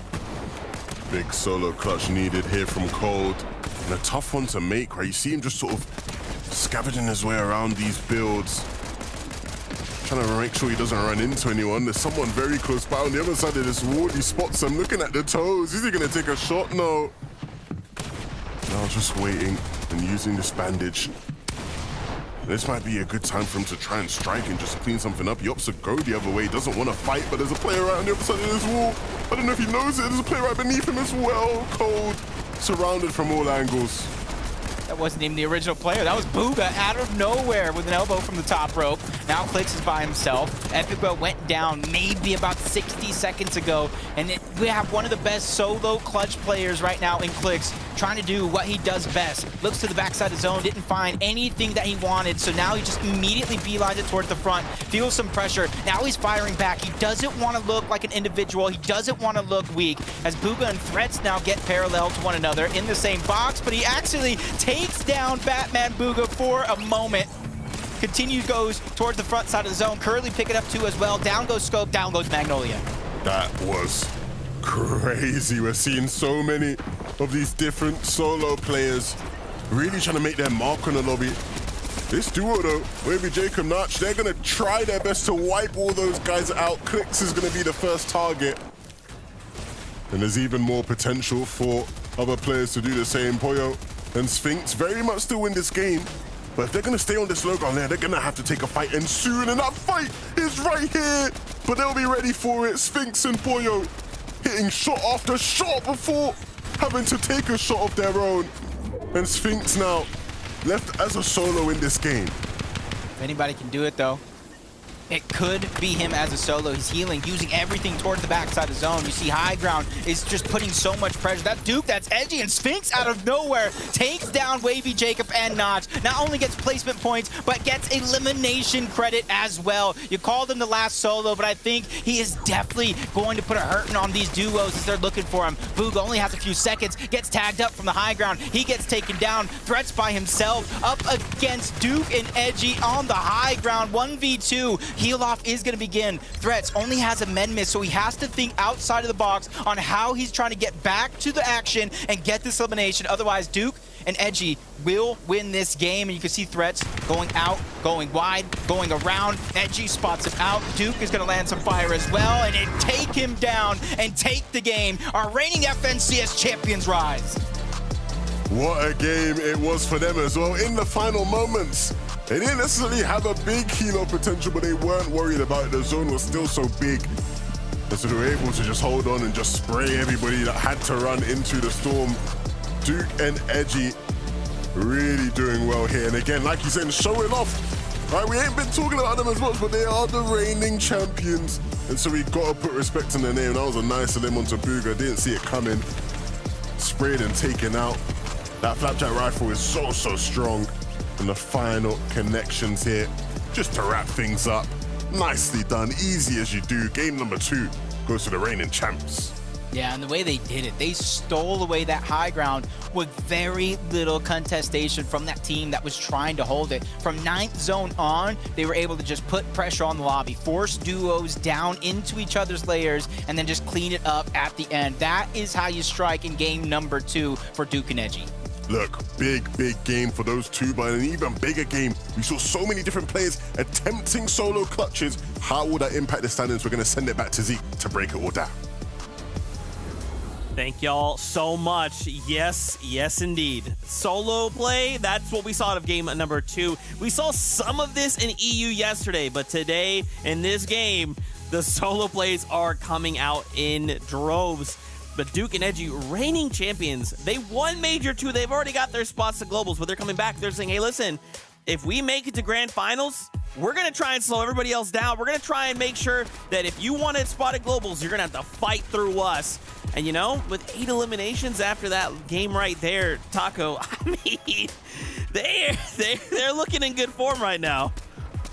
Yeah, this is definitely an impressive finish from Duke and Edgy, but the primary note that I want to take away from this duo is that they took full advantage of where this zone actually ended up pooling towards that south side of the map, south side of Frenzy Fields, and you have to keep in mind, guess where Duke and Edgy are actually landing? It's Whispering Waters, which is also just south of that Frenzy Fields area, so it's honestly, the fact that they're uncontested and yet they're still managing to stay on top of their storm stretch threshold, as well as establish a great height positioning really early on. They did such a good job at essentially choking the lobby to where they wanted them exactly. Yeah, we saw Duke and Eddie pick up a huge refresh right there before that first moving zone, that 9th zone. We actually saw them on ultimate low ground. They took the high ground perfectly off Okis and Bucky, who were just left looking at other players around the map, and they saw that as an opportunity. They saw, you know what, let's just ramp over them. Let's try and take advantage of that position, and they did so really, really well. I think they were watching the beginning of our show because we talked about how to play high, and they literally just copied exactly what we said. 3 layers above, spray down, make sure everyone fights down below, and close out the game. Easy. And, I mean, repeating some of the strategy we saw in EU yesterday, right? One player using that flapjack, raining down fire from above, breacher in second hand. Man, oh man. Now, really quickly, I want to look at the standings. So remember, game 1 is that warm-up game. Now, game 2, we're starting to hit the ground running. Now, key factor here, Pollo and Sphinx. Take a look. They are currently in that first place spot. The placement points, the eliminations, and again, Taco, this is off the back of Pollo being put in that solo situation. Yeah, that's a tough spot to be in as well for Pollo and Sphinx, but regardless of what their situation was like even leading into this season, Pollo and Sphinx seemed as though they were working really well alongside each other, fighting really well from box to box alongside each other, and that could be really difficult to manage, especially with how chaotic we've seen some of these low ground situations develop. Yeah, I'm really excited about this year. This is one of our West teams that obviously came back to all the other regions, of course, in terms of East, to now play on Central. So this is where this team might just, you know, have a few questions going into this server merge. But I like the way they're playing. I like the way that they're fighting hip to hip. I think that was 9 eliminations from them in that game as well. And of course, Sphinx to try and close out those final few moments as a solo. Really great job from him. It just shows that, I know Booga picked up Pollo earlier on, but let's show some love to Sphinx as well. Yeah, absolutely. And of course, your winners from that game, moving up 43 places to find themselves in the top 10. I'm telling you, it takes one good game of Fortnite, and then suddenly you're in that top 10 fighting for those top 3. But another duo, as you kind of touched on there, Mini, Booga and Threats, making it here to that end game and finally starting to kind of come alive in these situations. Unfortunately, Booga did get picked off, right? Because they, on the high ground, they said, no, Booga, you're trying to operate? I don't think so. Slow down, friend. Well, that's just the tendency that's going to take place. And it's a tough situation as well for Threats because obviously he's aware of the fact he doesn't have really any sort of advantage as a solo once you are actually in that 1 versus 2 situation. But leading up to it, you can see Booga here with 4 eliminations. So despite the fact that they weren't able to actually look for a proper challenge into that secondary height or even high ground layers, I think that they did an excellent job at just making sure to play through the low ground well enough to at least establish themselves a second place finish. Yeah, they did, and this was another zone that pulled quite close to them. We saw them in the last game not quite have the best game when the zone was in Mega City. Now it's towards that Fatal Fields area. A nice short rotation for them, and it looked as though they learned from that last game about how to manage their Storm Surge, because this game they managed to make it so late on, and Threats did a great job as well there at the end to try and close out those extra few placement points and net themselves second place. Okay, so I like this. So now that we have 2 games, Taco, Mini, what are we seeing kind of shake out here from NA as opposed to like what we saw in EU? How are the strategies maybe a little different, or is there anything that's jumping out of you guys? It's maybe like, I don't know about that, or hey, I do like that. Well, considering that we've been in a no mobility meta, and granted, this is always bound to change with the way that things are consistently changing throughout competitive play, but in EU, we saw a lot of times teams and duos in particular just trying to establish that front side of zone positioning when it came to the high ground. I mean, again, we touched on the top of show, Pink and Vico, and I think right there with Dukes and Edgy, when they took advantage of the high ground, they made sure to do so by getting to the front of zone first because, again, teams can't late rotate rotate like they have been able to in previous seasons because those mobility options aren't the same. Yeah, we're seeing things a little bit more passive here in NA, a little bit more controlled, you could say, throughout the mid-game. And of course, that means Storm Surge is a little bit more difficult for some of these teams. So I think that's what I've noticed so far is there's so many teams that are way back in the zone that are struggling on Surge, trying to find their tags, and it hasn't quite worked out. So I'm expecting a lot of strategy change from these teams that are a little bit further back, because that is not where you want to be. You don't want to be all the way back in zone. It's not an ideal position, but I'm sure these teams will. Now, and remember, Siphon's back on, right? And EU yesterday said, we want to be aggressive. We want to take the fight to every other duel we can. NA slow on that intake, so what's happening? Is that maybe players are still trying to figure out their Siphon strategy, or like what's happening that it just doesn't feel like, you know, why is NA so slow right now? What's going on? Well, again, even with some of the teams, we're talking about trying to make these rotations, and the problem is that it really just depends on where these zones are pulling. They're kind of at the mercy of the zones, essentially, and where they're starting at initially, and whether or not they're actually able to establish that Storm Surge damage early on so they can focus on just the rotational aspect. Yeah, it's just less mid-game fights, more trying to play it out, running out of materials, running out of resources, so maybe we'll see a shift today, who knows? Listen, NA, I want to see more action, okay? I want to see more fights. Let's do that. That's what we're here for, right? But that's enough from us, at least for right now, because we have more games on deck. This is game number 3 of the FNCS, and your casters are standing by. Like he just said, this is the last game before the halfway point in the competition. This is going to really kind of dictate a little bit if you got to pick up the pace or if you're behind the curve. So a lot of these teams, this is going to be their notice. Yeah, I think after you've played 2 games, you sort of have an understanding of what kind of day it is going to be for you a lot of the time. And it's up to you as a player to almost change your fate, change your fortune. And here in game 3, it is that time. Let's jump right in.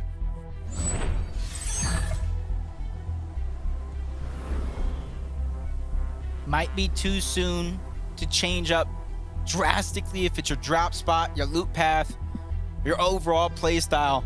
But this is going to be the game that is really tell all for some of our teams and how they have to continue to perform.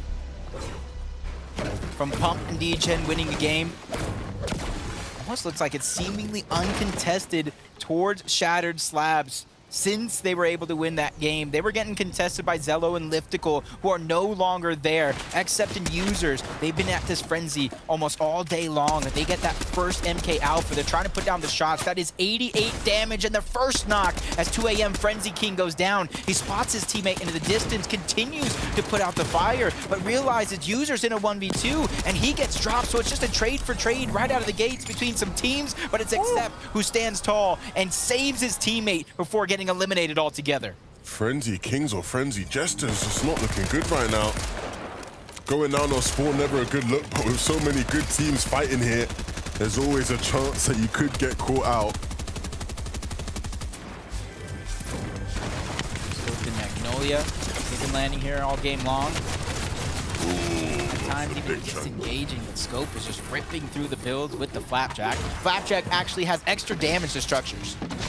That was almost really bad as well, because Accept actually has just no builds left. If he had kept spraying that wall, there would have been nothing to hold on to. See him dropping down now, looking to farm anything he can that might help come time to protect himself. But they're trying to move up towards him. Magnolia, you can see, heard him up here. And they can see the shots coming through. He's going to try to sneak a shot in. And he doesn't quite get the angle. And that might cost him. Tries to jump up again. It doesn't work. Accept doing a brilliant job, and they take him out. Scope to Magnolia. They look primed to be able to win that. But uses an Accept. Clutch shot. That was big. 2 different teams Accept clutched of 4 eliminations. 4 eliminations straight off of respawn. A little bit of RNG to get that legendary Flapjack, but putting it to use right out of the gates. An impressive showing out of the Frenzy Fields team. Flapjack, strong Flapjack. Supremacy over here at Kinjutsu Crossing. We've got another little fight going on in Bala and M-Pen. Over here on the Kinjutsu flag. It just seemed like last game they were uncontested. The game before that, it was a different team here. So already A little bit of musical chairs going on for drop spots. When the music stops, that's where you shall go. And NPen and Byla are ready for a little bit of a surprise. Even with the drum, he has the combat, using all of his resources to try to get in the box, but gets denied one too many times. Quickly backs up to get in the same box with NPen, ready to play together if needed, because they know their opponents have the high ground. And it looks like they're just knocking on the door, trying to take control of the pieces to funnel Byla and NPen exactly where they want them. See Booga's name in the distance there. It'll be interesting to see whether or not he wants anything to do with how this plays out. In the meantime, though, Mario and Sovzi gonna continue to just sort of try their best to control how this fight's going. NPen and Byla are very cool and composed players, and so they'll be alert, waiting for the opportunity to strike. You can just see in the mini, I'm just watching the mini-map while this Booga's just like, oh, don't mind me, I'll take this. All right, I'll take one of those. Give me one of these. And by the time this fight's over, they go over there to loot. There's going to be nothing left. And then what do we got going on over here? They got trying to build a little island for themselves out in the water. Baka and Pars were already able to eliminate one player out of this duo. And Mars OW said, if you want it, you got to come get it. I don't even know what to call this.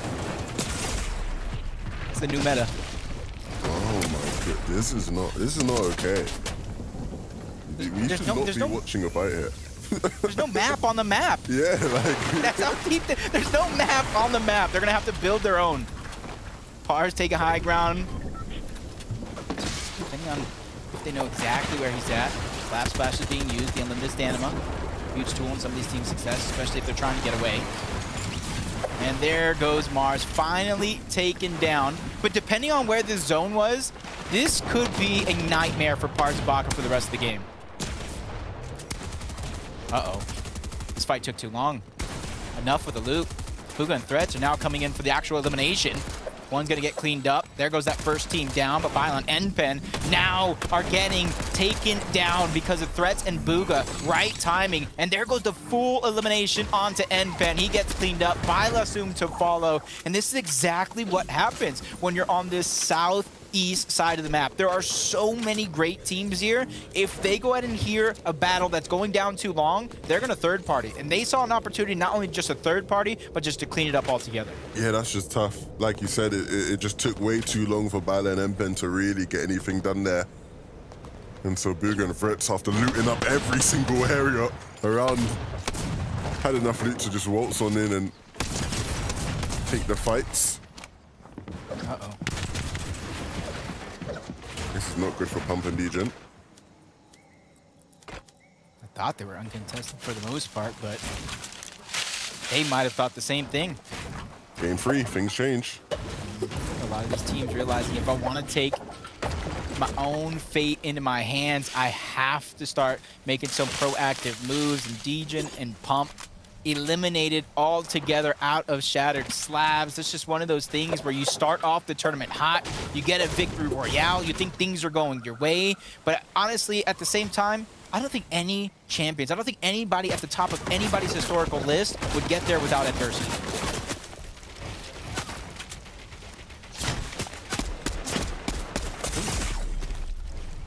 Well, we can try that again in a few moments, Poyo. Just go ahead and heal up. You have the extra heals. Three of the current top 5 teams are new duos for this season, showing that a breath of fresh air, sometimes it's all that's needed.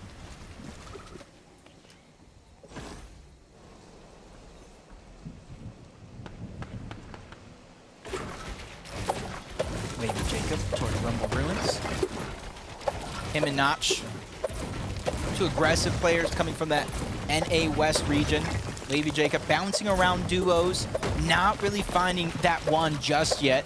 The last time I've really seen him rise to the occasion, he was playing with Vanillas, who's also in this lobby. So I think with a lot of new teams forming, finding some success early on in the first 2 games, this is one of those teams that's finding that same thing. 86 points. Sometimes that breath of fresh air means all the difference in the world. But without too many fights going down, they're just going to go ahead and loot up. They got a center zone on the map, so they don't got far to rotate either. Shore and Zypha from game 1 into game 2 as well. They kept up consistent aggression. Third-party teams bulldozing their way through the lobby. And even though they don't have an elimination yet, it's just a blessing. We get to see how it starts out for a team like this.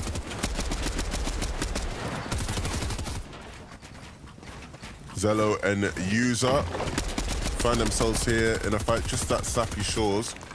And one that Zello clearly wants to end and wrap up as quickly as possible. See just how aggressive he's being. He's trying to take control, take all the walls. Ooh, nicely blocks that shot, but can't return with a nice shot. But it's all good. User's there to save the day. Just unfortunate. Miro was taken down early on. And there's even a cache there for the reward not too far back. But we literally just saw this team in the jungle. They're rotating quick to get to where they need to be. See Shore just peeking through the cone, trying to use his teammate Zypha as a distraction. He does not know he is there, so this could be a good opportunity to catch somebody off guard. But he immediately goes down low, box to box with his teammate. And that's the thing, for Shore and Zypha, you might want to be towards the low ground to fight this fight. You have your opponent split up. This could be an opportunity to take a 1v2 before they know it. Jeremy gets hurt, knocking out the door on the other side, but a third party comes in. More the merrier, is what I always say. It's good for us, not good for them. They'd rather these guys stay far and clear from this fight. But we know how players can often be in difficult surge situations, and so always going to entice people to take a look when there's some action if they can get some free shots off. Maybe even clean up a fight. You can kind of already see what they were fighting for. That weapons cache. Shore was at least able to get a good upgrade out of that one. Even if he does look like he wants to try to disengage out of this. Because realistically, he got what he came for. He got some damage with the surge, he got some loot, and now he's just trying to get deeper into zone. Got about a minute left before it fully closes. Reveals the next one. And it might continue to center up towards the left side of the map, would be my guess if I had to have one myself. But great job overall by Shore and Zypha to just disengage. Not bite off more than they can chew in any situation.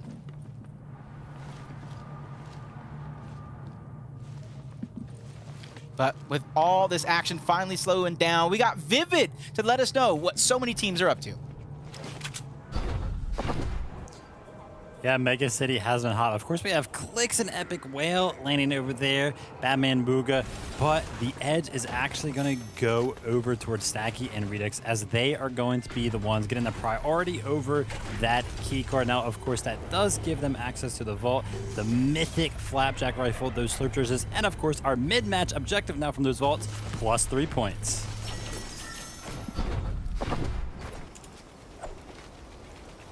We obviously know how valuable or extra valuable these objectives was gotten, so no surprises there.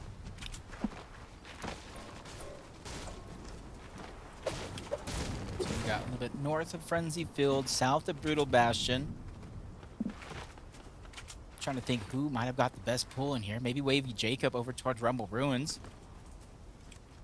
It is a possible end game for this side of the map. A lot of teams going to have to prepare for the worst. G-Money and Bully, they got some early game surge. I definitely did see it. Whether they got the full wipe on Duke and Edgy, don't know for sure, but they at least were able to get some surge for their efforts. Acorn and Colt, similar rotation that we did see them perform through that last game, and it does look like they're ready to fight for that Rift Island. Acorn's going to be the first player up. Colt's going to be soon to follow. There's already a team up there trying to solidify it as their own, and back-to-back games, it does look like it's going to be Bucky and Okus. Yeah, everybody wants a piece of this pie. Acorn and Cold lurking underneath and not gonna take no for an answer. They'll try to claim it for themselves. You can see them building towards it and now want to break their way on in. Huge opportunity here for either one of these teams. If you're Bucky and Okus, you're able to take down Cold and Acorn. That makes the lobby that much easier, but the fight itself isn't going to be so. Great aggression coming out from Bucky and Okus to back down the FNCS Major 1 champions. You hear the rifts going down. Another team looking like they want to join this party. They take the building on top of Rift Island. think that's Desi and Rihan, if I did see correctly. We'll find out here in a short moment. But Bucky and Okus, they don't want to give up contesting this flag. That's 15 points. That's loot that would go over to one of the most dangerous teams in the lobby. And that's exactly why. A quick peek from Acorn, tearing away 65 shields from Bucky, getting to waste a lot more of those heals. Acorn starting to put his weight here. That's what you want to see from him. With another team joining the party, they're going to have to be extra sharp, extra alert as they take this fight here. Can easily be snuck up on from different angles. We've seen this fight get prolonged on the EU region. It just makes it that much harder for a lot of these teams to find a footing. Rihan just holding his position at the top of the building. One layer up, Bucky and Oak is holding their spot. But once again, Oak is taking damage this time around. Wild Wasp flies going down as well, just trying to back them up. A lot of the time you see those being used just to funnel your opponent into one direction or another, in which you could try to make a play from, but unable to capitalize. See Desi and Rihan on the other side. This could be an opportunity for Acorn and Cold to get taken down, but they actually go far underneath. They're just continuously looting while this team is just fighting each other and wasting so many time and so much resources. Yeah, you don't want to be that first dominant or four, right? So they'll sit back a bit more patiently and wait for the right time to strike, of course. This vault going to be open now.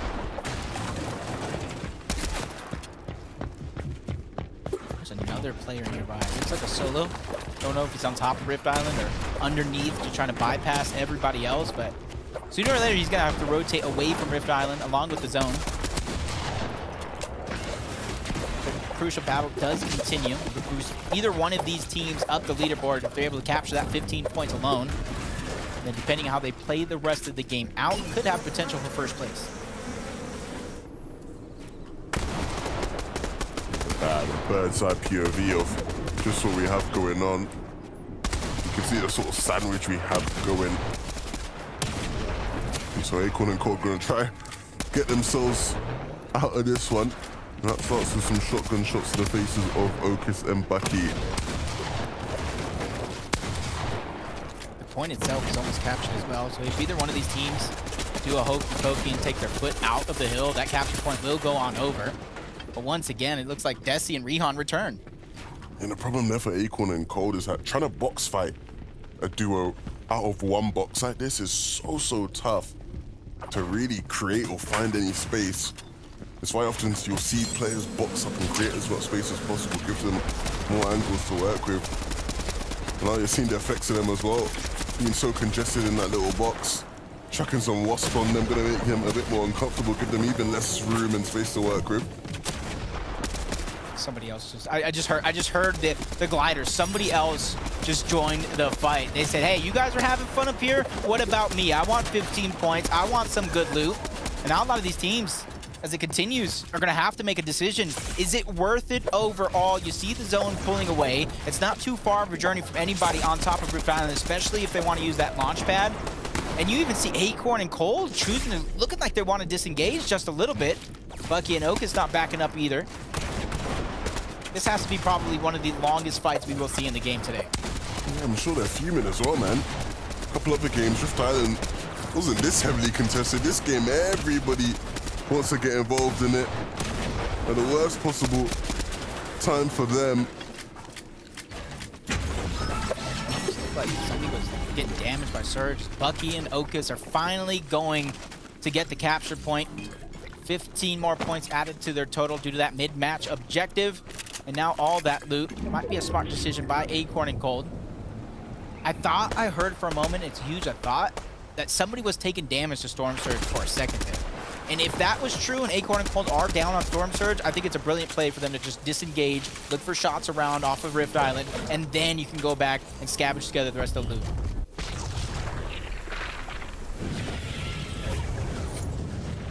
Hopefully they should be fine though. They did do a fair amount of damage. I think they will be up on Surge. But either way, even if they were down, it's Acorn and Cold. You expect Cold to deal some big damage, right? You know what kind of firepower he holds.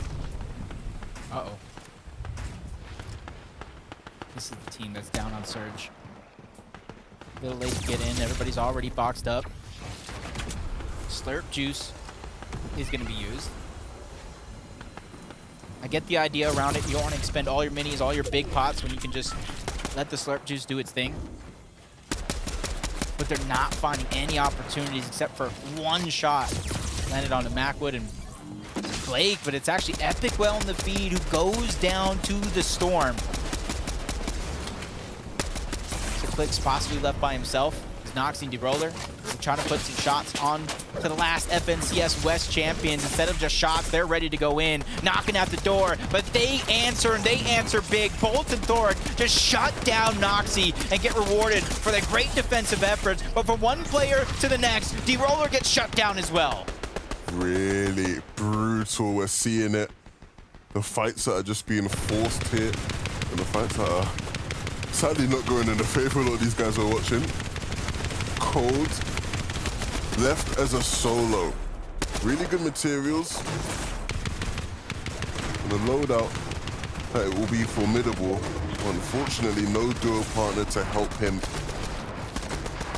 for the next 5 zones. Yeah, if anybody can do it, it is going to be Cold.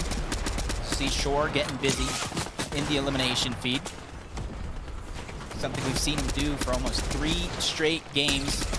And something Cole's gonna have to do here as a solo. A couple shots gonna be landed. Barely above that damage threshold, but you know his work is not cut out for them. Talked about the aggression of Shore and Zypha. Get a little bit of replay and quickly beams that player through the box. Uses the WAPs to make sure they cannot get an easy revive. That was a 200 IQ play coming out from Shore and Zypha as they immediately go into the box and finish what they started. In or out as quickly as they were in, right? Definitely so. You can see Snacky going down in the feed. Haven't seen too much of Snacky this season. Excited to see more as the weeks do continue.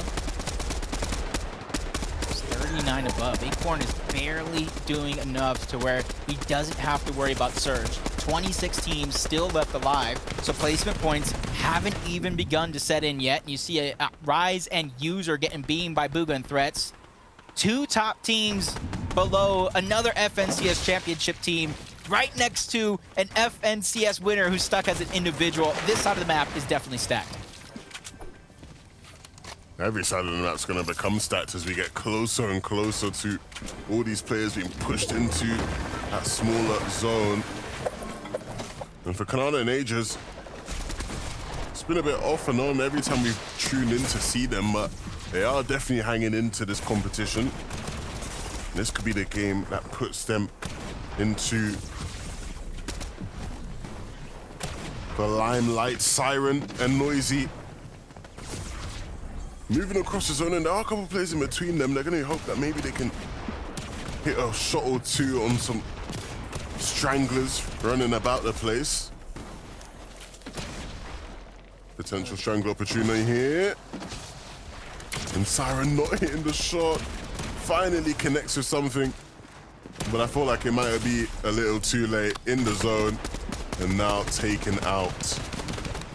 Yeah, he needed that elimination for multiple reasons. The most important one would have been the Siphon to keep himself alive to get to the zone. Spars gets spotted out, getting taken down by Aviv. Cold again, doing just a wonderful job as a solo, not drawing too much attention to him because that would just have been so drastic. So being patient as can be, only peeking when he has to. Hazuki lost Kinzo not too long ago. We saw them trying to go together hand in hand to the front side of the zone, but they definitely did get caught out. But at least Zuki, if you look at his loadout, the only thing that I'm worried about is he has a Flapjack and an MK Alpha. He has no variation of the shotgun, so if somebody tries to bulldoze into his box, I am going to be worried. It is going to be tough, but that Flapjack is strong, so we'll see what you can do from it from range. Maybe that will give him the opportunity, like you say, to pick something up that you can use for more close quarter engagements. Just hiding the tower. Bolted door, nothing to worry about here. And now they're going to use the Rift. That was a great play by them. Now they have a chance to steal away the high ground if Costa and Aviv are not looking. And right now, Aviv has his focus towards the low ground. Finally, they look up, spot out both Bolt and Thoric, and the attention has shifted. They cannot let this team land on them for free.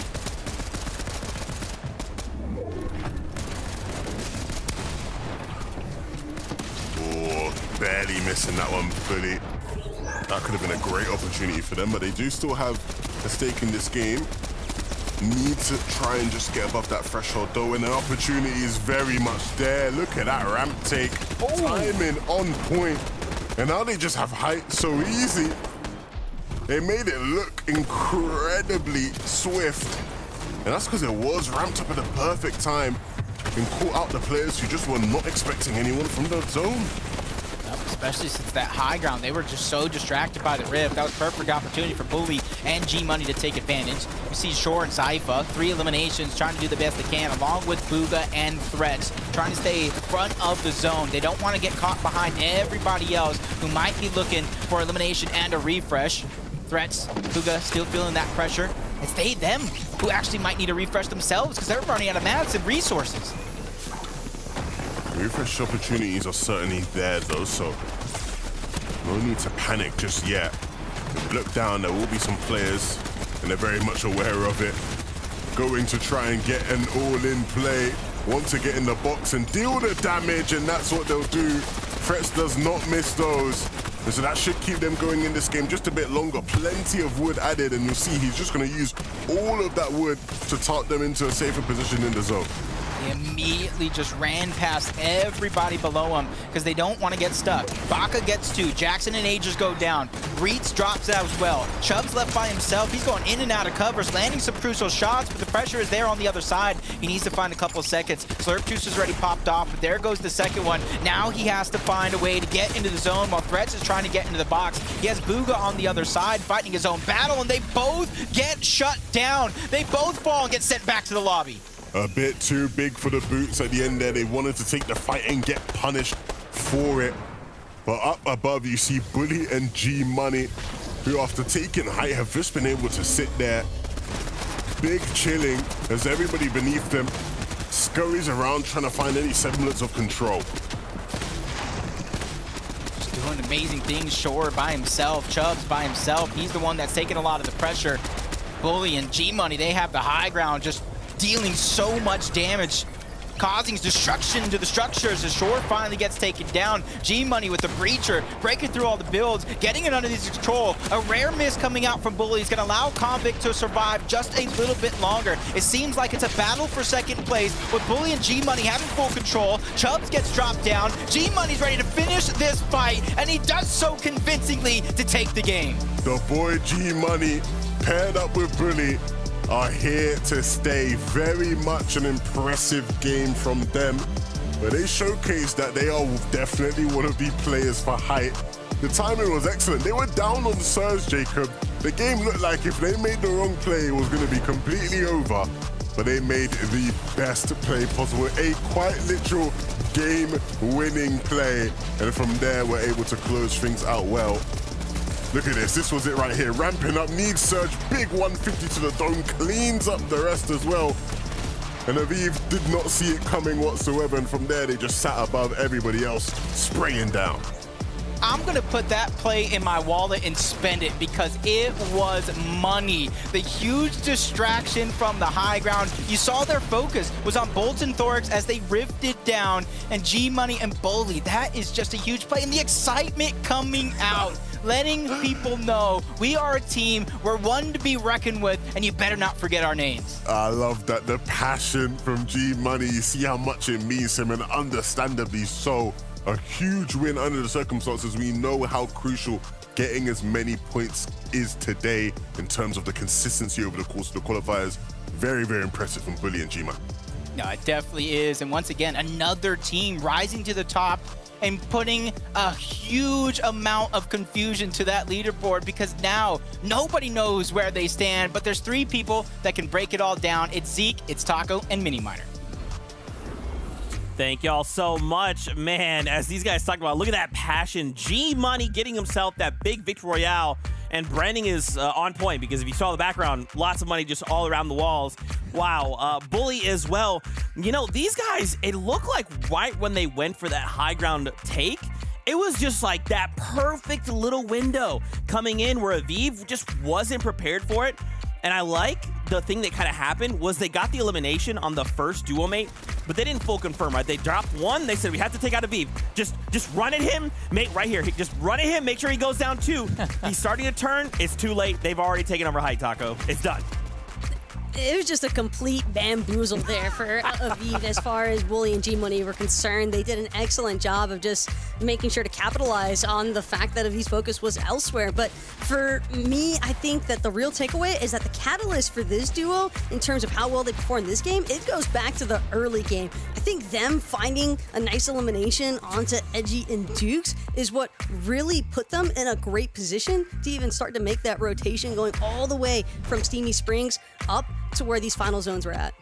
Yeah, and a lot of players would say that Steamy Springs is not one of the best drops on the map. A lot of people say it's the worst drop on the map, and it's really, really difficult to get Surge from. And of course, that's why they needed to take that fight early on. And that's why we saw them below on Surge. That play from Bully, just to hop in the box, get the Surge damage, and of course, that refresh early on in that end game was so huge. It just gave them all of those mats, all of that ability to go up onto high ground. And Aviv and Skittles, I mean, you guys got caught lacking there at the top. It was a beautiful play from Bully. Yeah, absolutely. Now let's take a look at the standings. Let's see what this huge victory royale paired up with 10 eliminations has done to these standings. Now Shore and Zypha, they now look to overtake Pollo and Sphinx. Remember, they had this hot streak just a couple games ago, but now Zypha and Shore are there. But take a look in that 4th place, Bully, G-Money jumping up 20 places. Now they're knocking on the door. I mean, it's looking pretty good, but there's a lot of names on this page, Taco, that I feel like are going to continue to possibly even shift. Possibly, but Shore and Zypha, slow and steady, but their elimination count is anything but slow and steady. These guys have been going crazy in every single 22 elims, and we're only at the halfway point. Basically, 44 of their current points, they would be in 4th place currently if it wasn't for that elimination count. So the fact that they are able to consistently pick up on these eliminations, it doesn't matter about the mid-map objectives. If you can just make your elims point count, basically overtake it. Yeah, that's exactly right. When they make it to these end games, they're able to frag out so well. And it's when they're getting into these top 10 situations, they just seem to have that nous, that trust in each other, just to jump in a box, maybe take a wall and try and go for a bit of piece control. They're playing so well together, and it seems like they know each other just to a T. It's perfect. Absolutely. Well, ladies and gentlemen, now that we're at the halfway point of that competition, we have a very special interview lined up with none other than Swearin, who will be hanging out with us. We get to pick the very mind of the legend himself, Swearin. First off, easy. How's it going? How you doing? Hey, it's going great. How you guys doing? We're having a great time, man. The action in the NA FNCS has been so crazy. What stood out to you so far in these first 3 games of the competition? I think the thing that's standing out the most is like the people fighting for the island has been actually really fun to watch. And like when it first got announced that points are going to be given for capturing the island, I didn't know how to feel about it, but it's been kind of a blast. So and that's a major win for FNCS, for tournaments in general. It's just been super fun to see people fighting mid-game like that. And Swearin, as an active competitor yourself, or anybody that keeps up with you on socials, we know how often you like to participate in tournaments. And so, as someone who also watches FNCS, how do you think that has helped your own gameplay for competing? Yeah, I mean, honestly, I'm old, so I'm not the best player in the world, but I do what I can. But like, watching FNCS, watching the pros do what the pros do has taught me quite a bit, right? It's like I can almost take what they do and slow it down to boomer speed, and it's helped my gameplay quite a bit. I'm actually really grateful to have these to watch because I feel like I'm getting a lot better. That's great to hear. Now, of course, you were at the Invitational last November in person. Tell us about that experience. What was it like, and why would you recommend going to an in-person event like the Global Championships coming up in October? Yeah, I mean, okay, Invitational was way cooler than I think any of us expected. Like, we thought it was gonna be really fun, but it was like, the Super Bowl of Fortnite, and we had just got back from TwitchCon like the month before, and I kind of expected it to be a similar vibe. But it was so much cooler. It was just like Fortnite summer camp, and everyone was just super excited to be there. And seeing all the players in person and feeling the energy in the arena was something that was really special. So I'm actually looking forward to going to Copenhagen this year. and doing the same thing all over again, because it was absolutely a blast. I highly recommend it. I love to hear it. Well, Swearing, for all the fans out there, if they're not following you, I want them to do that. So where can they find you? Best place to find me is Twitch, twitch.tv/Swearing. I stream in the morning, and I'm happy to meet new people. So come on in. Awesome. Well, man, thank you so much for your time. Us boomers will just keep doing what we're doing at Fortnite. It's fine. It's fine. Yeah, but man, thank you so much for your time. We'll catch you later. I appreciate you. Thank you, guys. There you have it. Early morning hustle. Early morning. Yeah, some of us are boomers. We get it. But hey, listen, more action here from the FNCS. Let's jump right back into game number 4. Thank you very much, Zeke. Looking forward to hopping into game number 4. Of course, we've seen a bit of the competition so far, and I think it's fair to say, Jacob, and NA players are very much ready for this season's FNCS. Yeah, a lot of them are proven to kind of up their game tenfold from last season to this season, but will those trends continue? We'll find out here shortly, because game number 4 starts right now.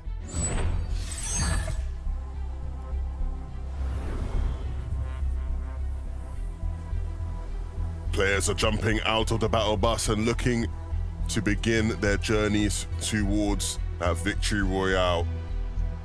Who will it be that comes out on top, though? That's the question every single game, isn't it? And the team that we saw pick up that first game, Pump and Degen, have had some struggles since then. You can see enough spawn, Pump getting shot out of the sky. This battle at the Frenzy Fields, though, has been a fun one to watch, a fast-paced one, and this is why 50-50, both teams trying to land on the weapons, and who gets the better of the luck? It looks like this time it will be Accept and Users once again who come out on top of the first battle, but there will be more. Scoped and Magnolia very much will look to try and run in and get a say in this fight. Yeah, being that third team to the mix, you can listen to everything break out. You can go when the timing's right, look at the feed, figure out what weapons they have as well. The Scope's just trying to hold on to that high ground, ripping through the builds. Like I said early on, the Flapjack has extra damage to structures. So if you're trying to hold your builds, they're gonna rip right through. Scoped and Magnolia just trying to farm up at the same time. A huge find by Scoped, getting that blue Havoc shotgun. Mixed with the Flapjack, going to be able to deal a ton of damage, but they stole away the high ground. Accept tries to go for a sneak attack, but he turns, burns, gets taken down. Now it's a 1v2 situation. And I say that very, very loosely because Magnolia, if you breathe on him, he looks like he'll go down. Yes, so low HP right now. And another team jumping in. It's Aiden, it's Hound. They want a piece of the Frenzy Fields pie, and they might be in the prime position to pick up everything. Everyone's so low across the board. These guys are looking strong. Yeah, that's something we've seen in that last game. Especially 4th, 5th, 6th parties. You hear it coming into the distance. You may not be positioned where you want to be on that leaderboard. And as we talked throughout the day, it's the top 50 teams in series points that go directly to the FNCS Grand Finals. There is no Surge Week this time around, so every single interaction matters, including this one that we've seen a few times on the day. Decay and Cosmo are going to take down both Vert and Rokane and win this off-spawn exchange. We've not seen much taunting after fights have been won, so seeing that is good. At least it lets us know we are truly in NA, right? It wouldn't be NA without a bit of bad manners after an elimination. That's what it's all about, though, right? Sovzi, unfortunately, it looks like things are not going their way over at Kenjutsu Crossing once again. A bit of a faster paced affair than what we saw last time, right? It was a very slow paced fight in game 3. This time, Sovzi going to be trying to pick up the pieces after Byla picked up his duo to start things off. It's almost like that deja vu of the last game in which you were speaking of. Bugha just going ahead and taking away all the loot on the other side of Kenjutsu's Crossing. Last time around, though, threats did eventually catch up, and they third-partied the teams battling over towards Kenjutsu Crossing. But since they don't hear anything this time around, even seeing the minimap, a disengage going on, it's not going to be the same opportunities from last game to this for Bugha and Threats. Yeah, the warden of the dojo, Brugger, will step away from his post just for now. Of course, our boy G Money, after winning last game, is certainly going to be on top of the world. Looks like they might be trying to go on top of this mountain. Try base up, get some surge tags here in this mega area. The other team has been, I wouldn't say outright contesting, but yeah, contesting Duke and Edgy. So for them to perform against the FNCS champions at a high level is very, very promising for the rest of their season. Definitely going to put them in my notes as a team to look out for. Koyo and Sphinx, once again, having a phenomenal performance in the weekly finals. We saw them in the last majors where they claimed their global championship spot by getting top 3. Talked about from Steamy Stacks, exactly where we saw Bully and G-Money not too long ago. Acorn and Cold getting spotted out as well. Duke just trying to go for some surge, but what he lacks right now is an AR. You see the combat SMG, there's a lot of recoil, so being able to get 0 to 100 in terms of damage is going to be very, very difficult for Duke in this position. Yeah, surge tags with that SMG from far away is like not the play. We'll see though.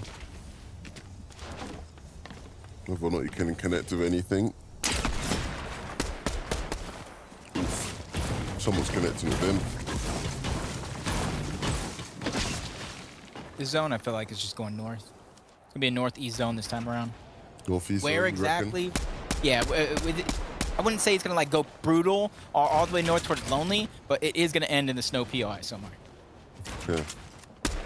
Is that like official? Is that certified now? Like you? I'm just hoping. Is this the banker? I'm trying to learn the zones as it goes on. Okay. Convict and Vanillas. This has been their drop spot. They actually almost won Chapter 3, Season 3 by dropping at Brutal Bastion. They were beat out by Bolts in Thoric, though, in that season. So a lot of familiarity for them in that drop spot. Smite and Chris going up against Snacky on the other side. Battle for the piece control. Knifer's there as well. Hip to hip, box to box. Knifer looking like he's trying to get a little bit of additional angle. Snacky doing a good job of playing defensive, backing down his opponent. Wasp not going deep enough to force Smite and Chris back. So we're going to stay at this standoff.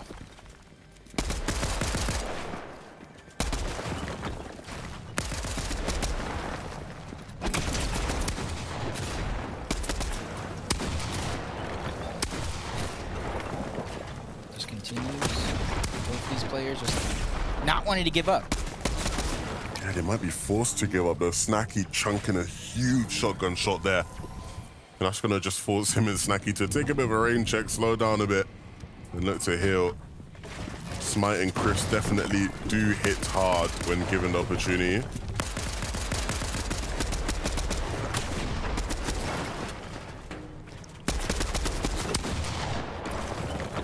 Long battle here, but rightfully so. There's a good amount of loot up for grabs here. Just going out, peeking all around. Like Shinobi's trying to flank from either side. Snacky just being persistent up against Chris, but it looks like Smite just trying to loot up as much as he can. But as we tune in, Siren and Noisy already having a huge advantage.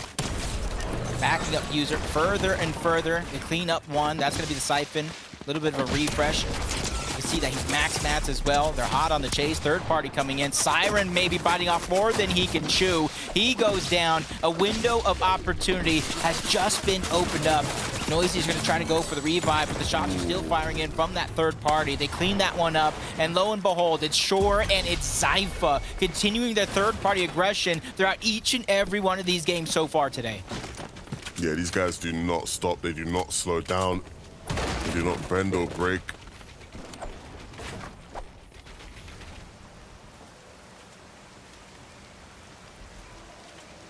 You see now, getting challenged there on the back end by at least one of those teams. And immediately, you see they're just disengaged. They're going deeper and deeper into the zone. They don't want to be stuck on the most congested side where a lot of these teams that are deep in the zone that have to rotate, they cannot necessarily accumulate the surge, are going to be battling it out on that edge of zone. That's something that we've seen game after game after game for some of these teams. Yeah, I think these guys obviously are doing a good job of sort of playing the game how they want to play it rather than allowing things to sort of dictate how they have to play, right? They're being proactive rather than being reactive, which is what you want to see from a lot of the best teams. Sphinx back up. But to his own loot. Not too much of a worry. I think it's Teeks on the other side. Possibly trying to get in along with Penta. Penta we've seen today battle against player after player, team after team, trying to keep his team alive into the game. They hit a little bit of a 3-2-1 countdown. It's not a happy new year, but it's definitely a good sign for Sphinx and Pollo to continue to try to clean this one up, but instead they just don't like where this position's at. They know so many teams are around them, and they think if I stay to fight this, we are definitely going to get third parties. So they choose to just continue to move forward. I like it. These guys have obviously been good. They almost sort of shocked the region last season with how they played and qualifying to globals. And there was a bit of drama in terms of if they were going to actually play with each other and players trying to leave each other and go different directions. But ultimately, they're here to stay and they're playing well. Using medkits, bandages, plenty of heals here. Does look like the zone continue to pull towards the north. Clicks an epic well, just trying to get some surge on any teams that are straggling behind. Slow to rotate. They're trying to look at that as an opportunity to try to take advantage. Ugin Threat's going to be one of those. Not too far away from Mega City itself. They know at least one player is rotating parallel to them, trying to get towards the zone. And you can see them slowly but surely inching and leaning in that direction. That's Redux that gets spotted out. Threats is continuing to move forward while Bugha's putting down some shots. Trying to at least chip down his shields and HP to make it that much easier. And even Threats going ahead and landing some shots. I feel bad for Redux because I feel like this is an opportunity where Bugha and Threats are like 90% going to chase it down. Yeah, I don't blame them. Especially with just sort of how much they've already invested into it, right? You almost want to bear the fruit of your investment. Redux are going to do a really good job of just creating as much space as possible, right? As they're stopped and delayed there for a moment, he's going to run. All of his efforts to run. Maybe useless if Threats is going to hit shots like that. We always big up his aim, Jacob, but every given opportunity, he backs it up. Every single time. I agree with that. And you see why. You know, to start off FNCS, you saw, you know, a couple seasons ago that Bugha was even thinking about playing with Pollo. I mentioned that to start the day off. And then said, I actually got to go with my boy Threats. More chemistry, more comfortability. And it's been working out to a certain extent. But they still got more to do here. The Logs and T2G, the Legend, are going to be one of the first teams to Rift Island. But if any game taught us anything, it doesn't matter if you're the first team there, because eventually somebody will try to contest it. Because that's 15 points. That's a good amount of loot that you don't want to let just go for free, especially if you're not as high up on the leaderboard as you once hoped.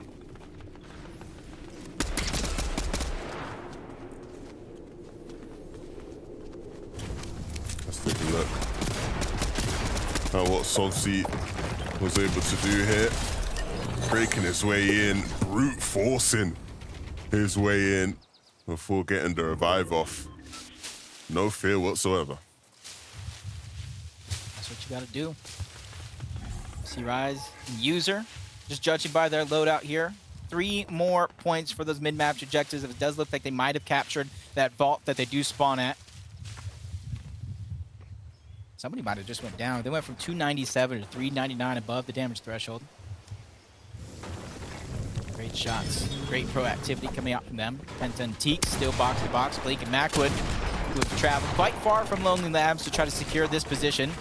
But it's not over yet, especially since Teeks and Penta, 163 below the damage threshold. Almost now or never for this team to try to pick up the shots that they need. Going with the piece control. Penta's at least going to get one. Forcing Blake and Mackwood back just a little bit more. Shot's going to get traded off between the two. Teek's going to get some damage. But it just wasn't enough damage for Penta and Teeks. They still have to fight this. They still have to figure out where they're going to get their surge from. think they know where they're gonna have to get it from. It's just a matter of how easy that's gonna be.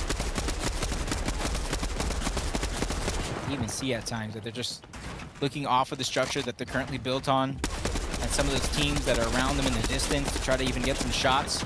Blake and Mac would hurt that one, which is why you see them firing back. Penta taking a good damage from a third party as well. If Blake and Macwood just had a sense of how weak they actually were, I can see them trying to play aggressive, but a great shot from Blake. Pre-firing through the builds. Teek's gonna get backed up. 50 HP in a dream. Now Storm Surge is beginning to affect them. It's all or nothing. You only have a few seconds. Teek's gonna get knocked down. Penta soon to follow. Blake with back-to-back eliminations. Blake, you see the smile on his face. Happy man right now. Why wouldn't he be in 2 nice peaks there, and the shots connected on both. That's what you like to see from Blake.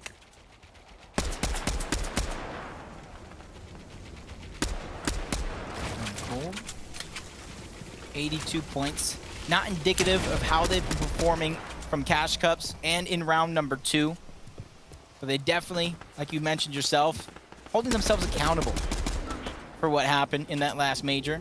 Even though they have their global championship spot, this is like a season for revenge. To show that they're still the team to beat.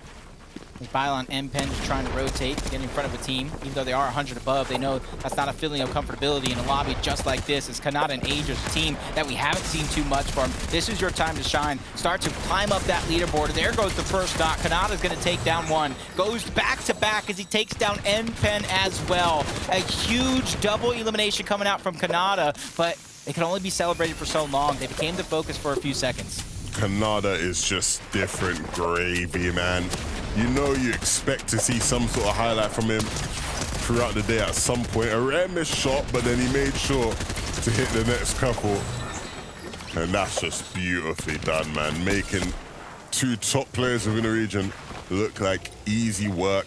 That is what Kanata does. Expect him to come online just a little bit more here in this game. Rest if he ends up by himself like we saw Agers in some of our earlier games on the day, but 262 above the damage threshold. Epic Will and Clicks, a new team this season. They're still trying to fill each other out, build that chemistry, figure out how they want to play each and every single situation. And that's the thing about Fortnite is you might think you have saw every situation up until this date, but there's so many new things, new seasons, new POIs that you always have to keep learning.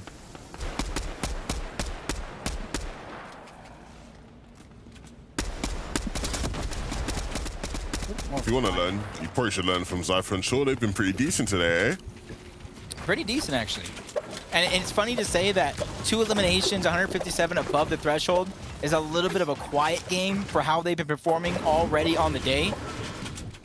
And it just goes to show how flexible they are, how deep into their bag of tricks they could go to switch up their playstyle at a moment's notice. They realize their position on the leaderboard, and they don't want to let it slip out of their grasp. As Day and Nasen, they're trying to bolster their position on the leaderboard, and it starts right here, right now, while bursting into Nerfus's box and taking him out for the elimination along with Curly. Yeah, that was a much-needed elim for them. Deja vu, you could say. Problem is, they need a bit more than that if we're going to start really talking about resurgences and comebacks from them.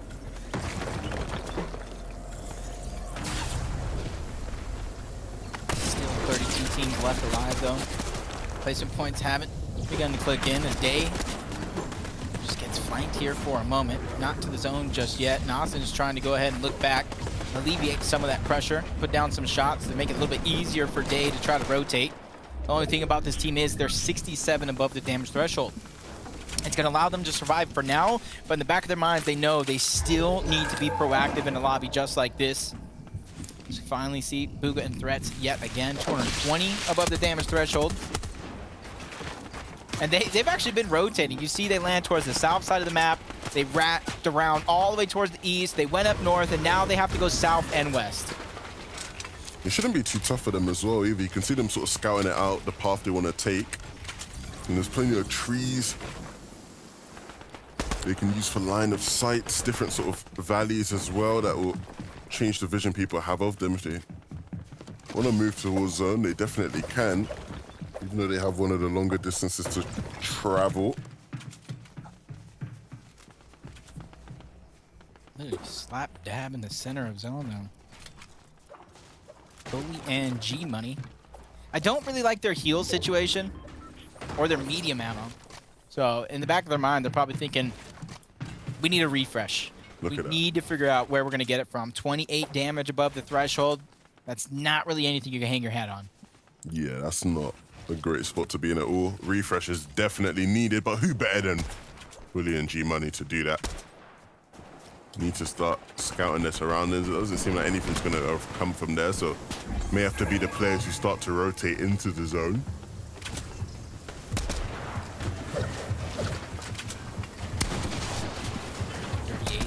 Only 38.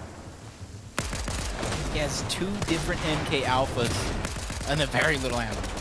Yeah, and in this lobby, right, trying to get a surge in a position like this where you're taking shots at people is going to be so tough, right? You want to be getting in people's faces if you want a chance at adding damage to their tally. They are above, but again, not in a comfortable spot, and they won't be able to bear much fruit just taking shots the way he is now.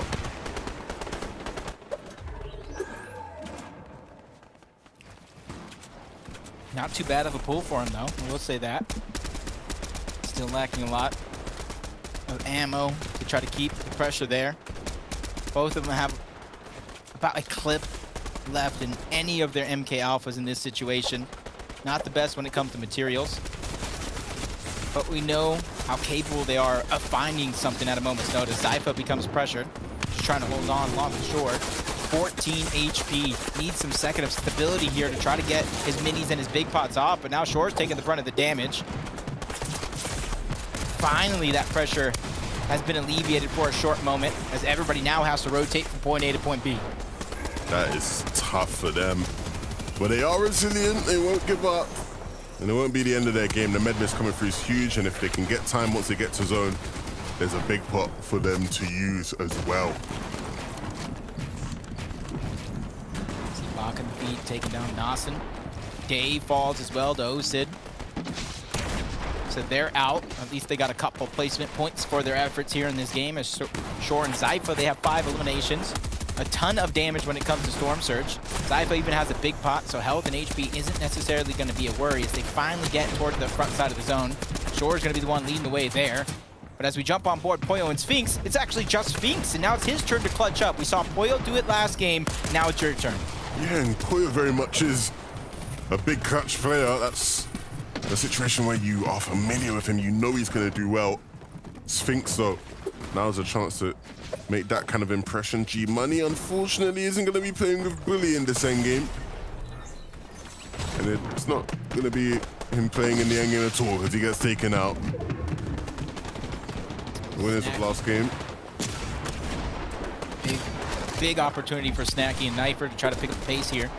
Last half of the day means so much, and that's why you see Zypha and Shore not necessarily getting less aggressive, but making more smart plays with their aggression. Spots the team attempting to try to take height. Zypha quickly chops him down to size, but knows he cannot maintain his position on the high ground. He doesn't have the materials, and just like that, it goes on over to Acorn and Cold. They've been doing just enough to keep themselves into the top 15 on the leaderboards throughout the day, and this is their chance to take over, because they are a second half team. Look, the round before this to actually qualify to this stage, we saw them do this in so many of the games, and I was waiting, Jacob, I've been waiting to see when Acorn and Cold would arrive themselves to this lobby.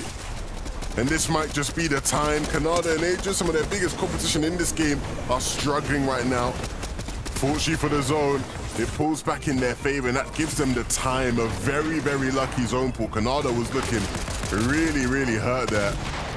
Snacky, Knifer, still alive in this game as well, and very much trying to make an impact as they move through these zones. Moving through rather smoothly as well. You see the loadout, not the best when it comes to Snacky, but potential to pop off. It's just like Agers, who found 2 actually on Beast and Diego. Shore's by himself. They have 6 eliminations as a team, 202 points. Trying to make that and extend it even more, but out of build. 1v1 versus Aviv, and Shore shuts him down just like that. gets some builds to work with. Not many, but at least it's something. Quickly looks back yet again. Sure knows there's a player looming around every single one of these corners. Now when it comes to builds, he is fresh out. He is on the hunt. Sees the edit go through. He makes the smart play, Levin. He lets that player go right past him. Yeah, that might just pay off for him if you can keep on sneaking around and catching people out. Sure again. How's he managed to pick up Aegis? And he might just do it again. No, such low HP. Natch eventually takes him out. But what a job Shaw did there.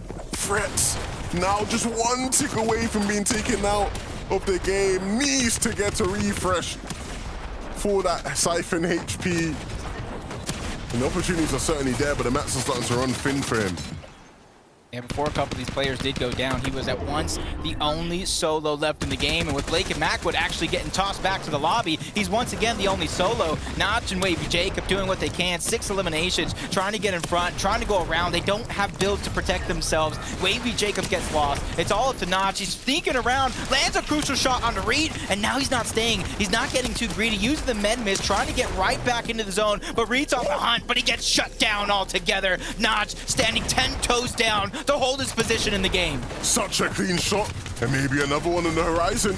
You know the opportunity is certainly there, and he's going to be looking around for it. There's 2 builds he can use, so needs to go big with a shotgun. Threats doing so himself. And now using that med miss just to play around in the zone a bit, maybe seeing if he can find some other heals, because it could come down to the heal off.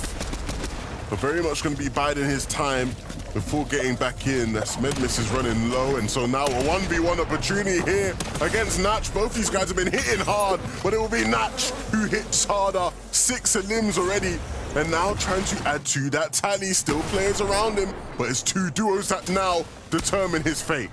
And these are 2 of the most hungry duos in this competition as User shuts him down, picking that one up. Rise and User versus Acorn and Cold. High ground versus low. Acorn tries to go back. He doesn't want to give up the Siphon. He's going to get down in peace. All the heals are off the back of Acorn here, who uses his last slap smash. All that's left is the med miss. He spots out User on the other side. Wild Boss getting tossed. They're trying to displace Cold to not let the med miss get the most effective, but on the low ground, Rise is now left by himself, and I think he has the game in the bag. He has a full med miss left, so it's up to Cold to figure out where he's positioned and get the elimination, but he does not get the chance. Rise stays alive and takes the game. Time was not on Cold's side, but those 2 Titans came clashing in the final moments. When you think of NA Fortnite, these are 2 of the teams you think of, and they definitely gave us a show here in the end. But it was User and Rise who came out on top, and they were putting on a clinic on low ground.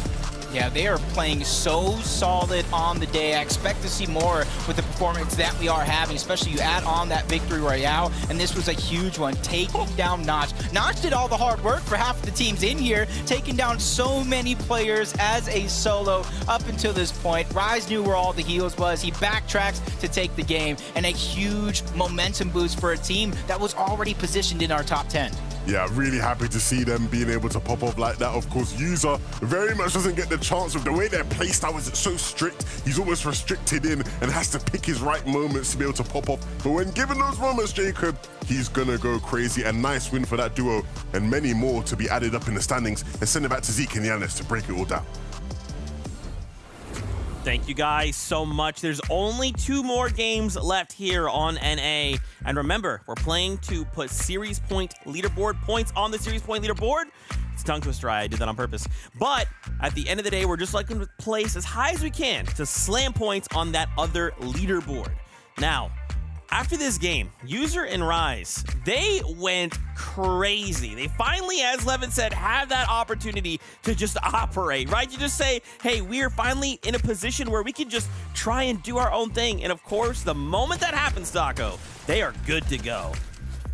And it's not too surprising either that this is the duo that's controlling the low ground, arguably one of the best low ground duos to work through some of these more chaotic layers. And that last moment between Acorn and Cold, you could kind of tell that there was like a split-second hesitation where Cold is a very confident fragger. We've seen him time and time again be able to close out in those clutch situations, and he seemed as though he thought that he might have had enough heals to actually out-sustain and not take the risk, because again, they were probably watching Rise and users just popping up time and time again in that elimination feed. You know that they're controlling the low ground. You don't know which layers they already have the edits ready for. And so that seemed like part of the reason why Cole didn't necessarily want to drop right away. Yeah, and for Rise and User, these guys aren't qualified to the Global Championships. Remember, last season they missed out by 1 place in Grand Finals. So they've got a bit of a fire in their belly at the moment, and this is some of the best Fortnite that we've seen from them all chapter, and I hope it continues. Well, let's see where they are on those leaderboards, because it is time to take a look at our standings. Are they breaking into that top 10? Are they here? They are up to 5 places, so from 8th place, now in that top 3. This is huge for the duo, but remember, with 2 games left to go, they have to keep this momentum going. And guys, I just gotta say, for Shore and Zypha, I have just been ridiculously impressed with their ability to just go out and get eliminations. They're like, hey, Victory Royale, we don't need that. We're gonna go get almost double-digit eliminations game after game. And that is just carrying them right now.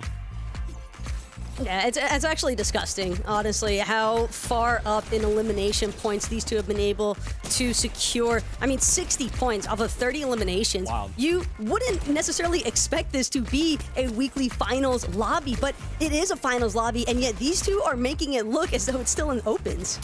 Yeah, they actually are, and it's one of those things where this team aren't afraid to fight. They aren't afraid to take those mid-game fights, whether they need the surge, whether they need the loot or not. They're more than happy to try and take those risks, and even at 8th zone, we saw them getting looked at and sprayed at by the entire lobby, but they didn't panic. They didn't think, this is the time to try and fight a team, this is the time to try and run away. They held their builds, they had that refresh from previous fights and previous refreshes, so I think they're doing good at the moment. I mean, in first place, you can't ask for much more, but I want to see more of that sort of high ground play, more of those winning moments from this team. Absolutely. I want to take more look at the standings because there are a couple of duos here that did stand out to me in that game of, you know, we kind of have continued to see them in these end games, but finally they could put a couple of those pieces together. One of those was actually Threats, having been left as a solo. So remember, last game, we actually saw the same, but on the other side. It was just Booga, right? Threats had been down. Now on the other side, Threats says, my bad. I know I left you alone. If I have to do this, I'm going to put up numbers. And after that, to put up just 5 eliminations as a solo player, that's nuts. Man, we even saw Threats and Booga kind of having a tough time about it because even some of their earlier rotations towards the zone, they're really struggling even just to get to the exact edge of a lot of these zones. And it kind of goes back to the very start, I'd say right around 5th, 6th zone, where they essentially got a bit compromised. Again, Threats having to go for this as a solo player, but it's still just his awareness to actually play through as a solo, because we saw it was only 2 duos actually left standing by the end of it all. So a lot of solo situations that are definitely surfacing, and the experience seems to be carrying right now. Yeah, I was really impressed with Booga and Threats right there, because they, of course, had a max pull 7th zone, so they managed to sort of overcome those problems, but I think, unfortunately for them, that was their demise in that game. They just used too many materials. Yeah, it happens, right? It just be like that sometimes. Now, I do want to kind of do a little bit of check-in here. We've kind of been looking at these mid-match objectives, right? Rift Island and, of course, the vaults. What we want to do is take a moment here to look at the numbers themselves. Bucky and Okus taking 30 points. That means they've claimed 2 Rift Islands. But look at User and Rise, right? The duo that just won this last game. Having the 24 points is insane, right? These guys are absolutely going after vaults and claiming them. Yeah, and it makes sense that they'd be looking for vaults as well, given their drop spot over there by Secluded Spire and the Slapping Go. They obviously have that initial vault readily available to them, and everyone kind of knows that that's definitely User and Rise's territory. Yeah, it really is. So when you get that vault or spawn, you have those potential for some early loot, and that could be a benefit to some of these drop spots. That could influence the team's decisions, maybe going into week 2 and week 3 to maybe switch up their drop spot a little bit, switch up their strategy just to gain those extra points every single game. I think it's worth it. So good. Listen, we only have 2 games left to go. I don't know how I blinked and it's just gone, right? We have 2 games. Now it is the time to put up as a duo, hit that top 10. It is now or never, but we have a duo here ready to cast more action. It's Jacob PR, 112K. Boys, over to you. Thank you very much, Zeke. I'm very much looking forward to these last 2 games. Of course, we've seen a lot of action over the first 4, Jacob, but I think here in the last 2 is where you really start to see things heat up. Yeah, these teams are going to realize, like, hey, I actually have a shot at getting first. I have a shot at getting top 5, top 10, whatever it may be. And they realize how important those series points are. One thing I think from FNCS Major 1 even that a lot of teams learn is you can't take that round 1 lightly because nothing is guaranteed except for this game number 5, which starts right now.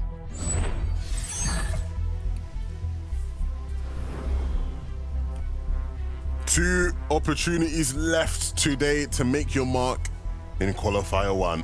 And you do not want to take those 2 for granted. Of course, these last 2 games are going to be a bit of a ride as we see some last-ditch efforts to save some dignity from some teams who haven't quite had the best of days. And of course, some heroics from the teams at the top of the leaderboard to remain there. Vert and Rokane are definitely in the camp of players looking to try and save their honor. Save their honor, they will. It's a huge fight back from Vert and Rokane. They need some points here because those series points just drop off more and more and more the more you get at the bottom end of that top 50. And like I just said, nothing is guaranteed. You might not see yourself here next week, so you got to take advantage of every single moment that you do have here in the finals. You can see Frenzy King taking down Rihan. User kind of uncontested by one of the main barns over towards Frenzy Field. But over on this side of the fight, something that we've been seeing all day, NPen and Byla versus their respective opponents here. And while this fight is going down each and every time, or at least the last couple of consecutive games, Bugha and Threats have been stealing away the second half of Kenjutsu Crossing's loot. We say stealing away, they'll say rightfully taking what they believe is theirs. Depends how you look at it, for sure. That's just one of the pitfalls of having a prolonged fight. But there's still plenty of loot over here towards Kenjutsu Crossing, especially if not too many teams took that loot path towards the backside. Sabzi's just trying to go through. Finally picking up a drum. Going to start that capture point just a little bit. His teammates on the other side, but they also spot out both NPen and Byla, who's starting to put some pressure down. No shields really on the back of Mario. On the other side, NPen and Byla almost full health. I'm going to slow down just for a little bit. This is game number 5. Nobody really wants to throw it all the way here in the early game. Yeah, it would be the worst time to possibly do it, eh? Especially game 5. But we have seen it, right? Last week, yesterday, the EU teams in the last game that were all doing well, all just slipped up in the final game. And it was sort of like a wide open race for other people to show up and impress. So, never know. We hit the nail on the head. That's when I drop and Mappy kind of took it by storm. Say, hey, if you guys aren't going to go ahead and survive, we'll take it. Hound and Aiden.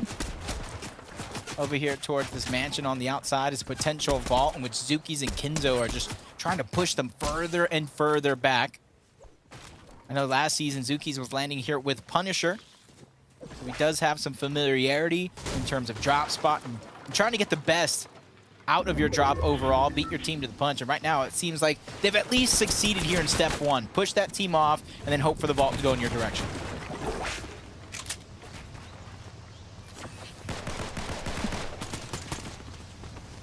Edward and Saskia over on this side. Bryce and Chubbs, another team that has familiarity on the north side of the map, but Chubbs getting back down little by little. A little too separated from Bryce. Meanwhile, Saskia hip to hip with his teammate. Chubbs just trying to go ahead and run forward, be there for his team. Third party coming in. This is where the fight's really going to break down. Edward at least gets the knock on the wall along with Saskia, so down goes Bryce. Chubbs just trying to hide in a cone. The Season 1 Classic, but he gets spotted out. Denies entry. Third party once again just dealing so much damage, and no matter what, that still goes over to Edward and Saskia, so they get the refresh and the siphon and the points.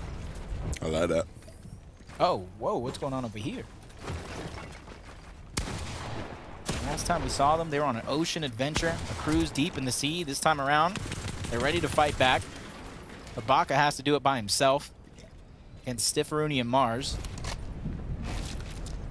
Ibaka, probably one of the best fighters the West region has come out with. He had a global champion, or invitational spot last year, and a nice shot there to try to keep him ahead. 2 back-to-back shots. Even though this is a 1v2, Baka's doing a good job of leading in this fight. I like what I'm seeing from him right now. We'll see it. Of course, we've watched these guys fight a bunch today. Stiff and Mars, and more times than not, the fights haven't quite gone in their favor, but to get 2v1 in game 5 would be really detrimental for the morale. Try to fake the revive onto Pars, but the elimination credit finally gets cleaned up. Box there. Baka luckily gets all the way down there for a moment. Enpen and Bila get cleaned up over towards Kenjutsu. It was actually a third party from Bugha, judging by the feed. But Baka, oh my god, he's just doing such a good job here as a solo. Really putting some respect on the former West region, not backing down. But the third parties, that is going to be the thorn in his side in trying to survive. Definitely still has 250 bricks, so plenty of builds to work with here. As long as a third party doesn't keep coming in, but it's a Vive, it's just like a fly at a picnic trying to shoo them away, but they keep landing on you. It must be so annoying, especially when you're actually giving a team that works. That's true. Now he has no heals. Third party still coming in. If he wins, this will be absurd. Surely not, right? Surely not, right? Like, there's just no way. I don't want to get too hype. I don't want to get too excited because he just shouldn't win this, right? You can't do this, Baka. You can't keep on pressuring them like this. No shields left. Every bit of damage he takes is going to be irreparable. And maybe now he's taking a bit too much damage than he can handle. And so it's looking rather sad for him here. His only hope is that the third party gets involved and decides to cause a distraction that can maybe allow him to get out of there. Looking around for it. The final shot finally comes in. But I feel like you got to give him so much credit in the world. If that third party doesn't come, I feel like I'm convinced at this stage. With how well he was playing that fight, I feel like I'm convinced Stiff and Mars going to take that blessing and keep it going. Sometimes things just don't go the way you hoped. You see Duke saving the day yet again, saving up Edgy, even going rotating from their initial landing spot. And that's why you see that team towards Frenzy Field. They heard the action, slowly but surely seeing if that's something that they want to tackle.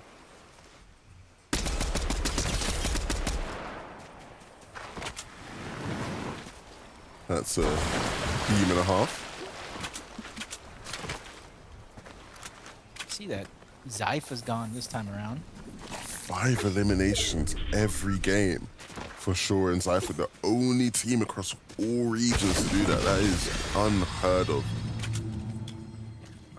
That's true, and their placements are pretty well as well. They got 8 eliminations, 5, 6, and 11. They are genuinely on the verge of doing something that would be quite spectacular here in NA when it comes to the elimination records. Currently stands at 42 eliminations, so see if they can get that. Of course, though, with Bugha and Frets here, the team very, very close to maybe finishing the day in first place. We got Vivid to give us an update on what they've been up to. Yeah, our second place team here at 11, and last game and this game looks like they're going to have to make a pretty tough rotation all the way up towards the north side of the map. But lucky for them, they do have a contested area right next to where they are landing over at Kenjutsu Crossing, and they are taking full advantage of it because throughout the day, this is where they have been getting a majority of their Storm Surge from. It's been working out great. Thank you very much, Vivid. Of course, yeah, we've been watching some of those fights, right, throughout the day where they just jump in and you're like, oh, wow, the perfect third-party opportunity. And that's sometimes a dream for players, to be able to have a fight very close by that they know doesn't directly require them to get involved, but just a nice opportunity to get some Storm Surge. See what happens here. We see them healing up. Why did they have to heal up? 2 HP in a dream coming out from Duke. They get that first knock back against the zone as well. Just overall dominate the fight. Very little worries coming out from them. And a great boost of momentum to try to continue their climb up the leaderboard. To jump on board Shore. Still has a solo. 37 duos left alive. Have a great position here on the leaderboard. 216 points to start the game. That's a 26-point lead, which some would say that's a good lead. That's a good cushion. But we know how volatile this lobby can be. We know the pop-off potential of Bugha and Threats, User and Rise, Pollo and Sphinx, the teams that are directly below them. Yeah, and considering how this game's gone for them so far, it's not looking good. All their competitors have been heating up, warming up, ready for these last 2 games.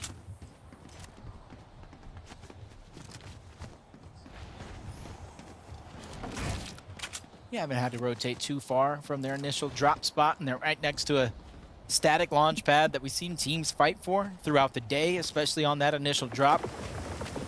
It's the one we saw Rokane and Vert win. It's kind of started off. See where the zone is going to go. It's going to center up quite a bit. So a lot of these teams that are already positioned on the center map, if you look at where Rift Island is as well, by 6th, 7th zone, it's no longer going to be in. So we're going to continue to pull below Rift Island. So a lot of these teams have to start being proactive in their positioning.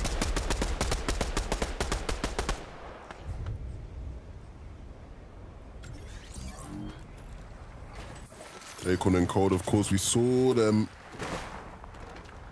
get 2nd place not too long ago, and even though that may have just had a slight impact in their momentum, they're still very much here to play. Of course, got some blue cash there, that would be nice. Rift Island spawning in now, and you can see exactly who's waiting to try and get up on top.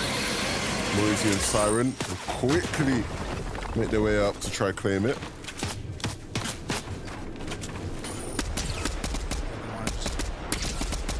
Try to put down shots. Their main focus isn't solely on trying to claim that 15 points, but continue their climb up the Surge ladder, so they don't have to worry about it later on in the game.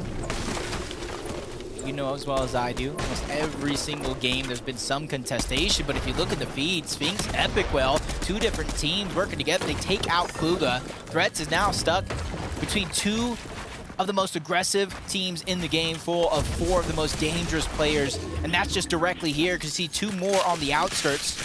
So this is going to be dangerous for Threats to try to survive, but he's hiding in a bush for now, trying to clean up a lot of the loot that Bugha had just dropped, and luckily for him, there's a source of mud nearby, but right in front, it's TK and Jackson dropping and stopping every single exit that Threat is trying to plan to have.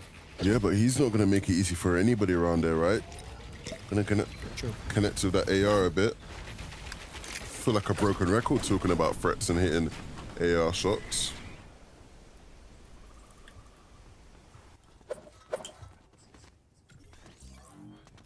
Rotating towards the south. Bully knows there's some players down there. They heard the action. That's where Clicks and Epicwell were just fighting Bugha and Threats not too long ago. So even though they might not spot him out, it's the information that they gathered. He knows somebody's there. There's Duke. Lost Edgy. He knows his opponent is still floating around here somewhere, spots him off into the distance, gets the reboot card, and this is the decisions that Duke now has to make. Does he continue to play this one as a solo? Does he go deeper in the zone to try to get the revive off? Decisions from the reigning FNCS champ.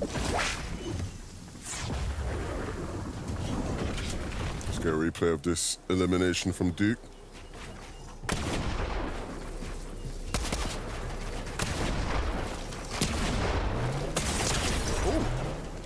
Oh my! Oh! Feel like I'm watching a creative 1v1 right there. Duke put him in the blender. This makes me wonder why they were stuck so far out. Did they potentially get the vault? That was Kinzo, that was Zuki's. I talked about them landing at Mansion. If they potentially got the vault, you could see why they're so far ahead everybody else. But we finally see Zypha back into the game along with Shore. So a good opportunity for them to continue to hold on to their first place spot. but it's going to be a difficult one at that because now Zypha has to loot up, he has to get resources, he has to get materials, and they have a long journey to the zone as well.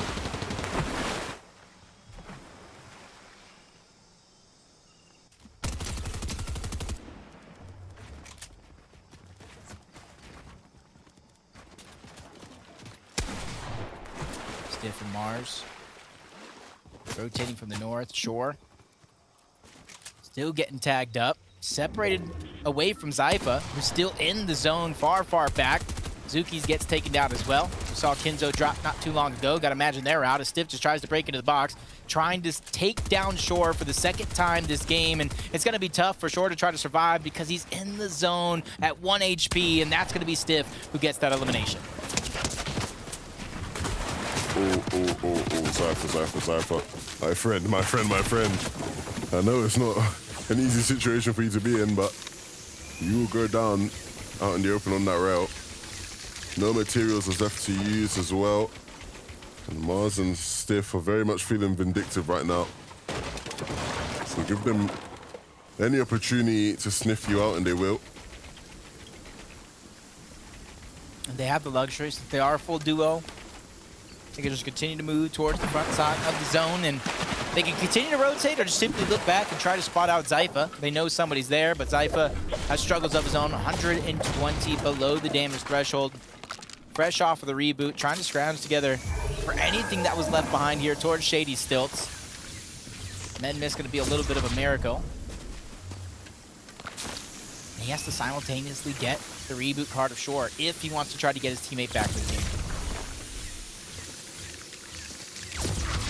I don't know how this ends up being good for them. Journey back to any sort of significant game is so tough.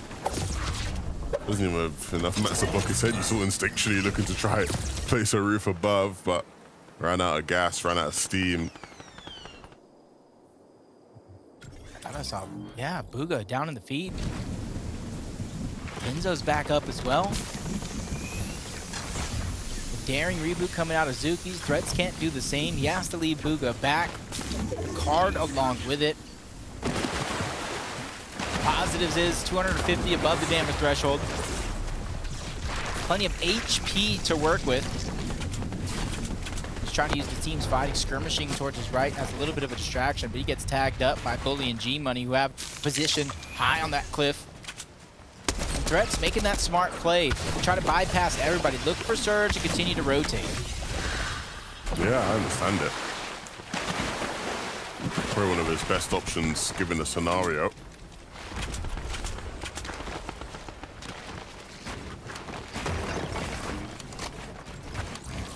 Smart play. Just box him. He's not in zone just yet, but doesn't want to bite off more than he could chew in this rotation.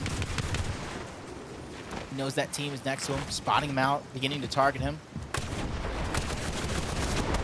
An interesting decision for Threats. Normally you would want to stay away from a lot of these teams, but since he is a solo, he's just simply going to try to box up at least 2 wide so they think he is a solo, and hopefully that's what he's going to use to try to survive even longer. But the reboot going off, Booga doesn't even touch the ground except for when he gets knocked. Well, we were wondering what happened to Booga, and that's what it was. Got rebooted, and then the classic, the standard in a lobby like this, shot out the sky.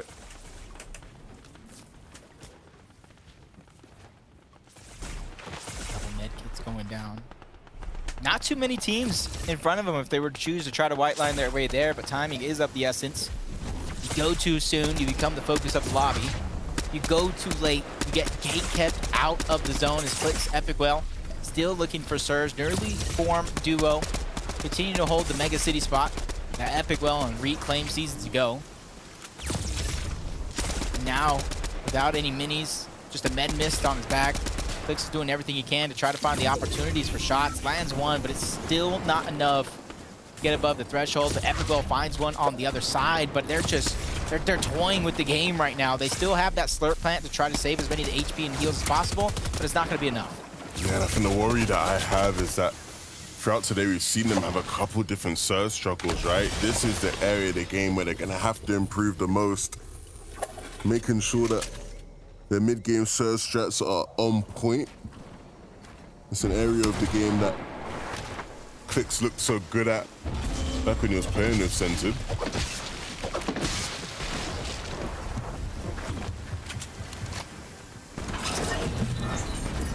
Oh, just too much. Couldn't pop the med kit. Storm Surge adding on to that. But 35 below, Clix Epic still standing tall, but you can see by their builds, their lack of heals in the inventory. They know their future. They're going to need a refresh. It's about when and where and how they're going to pick it up. I know a couple teams all around them. A lot of pressure's being put on. They're trying to be one of those teams that aren't unnoticed, but they spot out Duke and Edgy. They think the pressure is being put on them, and they see that as a green light to go. They're down on Surge, taking so much damage. 35 HP coming out from Clix. A huge shot as he gets into the box, but he gets shut down, and so does Epicwell, as Duke and Edgy win a huge fight and get their 6th elimination of the game. But it's not over yet. If you're Clix and Epicwell, that's all you can do. Try get in the box. But as you can see, when in-box chaos ensues, you can't really find much control. And unfortunately for them, they got pushed out of the lobby. Duke and Edgy almost following suit, but imagine they're able to make enough space to be able to survive for a bit. They've been really having a solid second half of the day for Duke and Edgy. 8 eliminations in this game, particularly. So trying to rotate towards the zone. Storm Surge really affecting a lot of these teams, dictating how they get to play. This Rise and User 56 above, coming hot off of Victory Royale in that last game. They cannot let their position slip out of their hands here on the leaderboard if they want to take first. They want to take the majority of those series points, as Rise is just looking around, changing layers. He wants to try to find somebody that is out of position in which they could strike.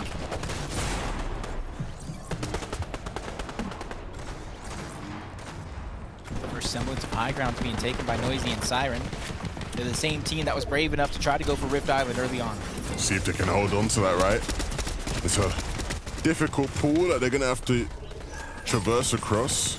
But I think the trend in these games is that if you are cognizant of who it is you need to focus and who are the threats to height, it can be quite easy to keep. Sphinx goes down. Him and Playo playing a game of you clutch up. They don't want to play as a duo in the end game. Trying to rebuild that chemistry. They're just testing their limits. They already have their global championship spot secured. Boyo doing a good job maneuvering over everybody.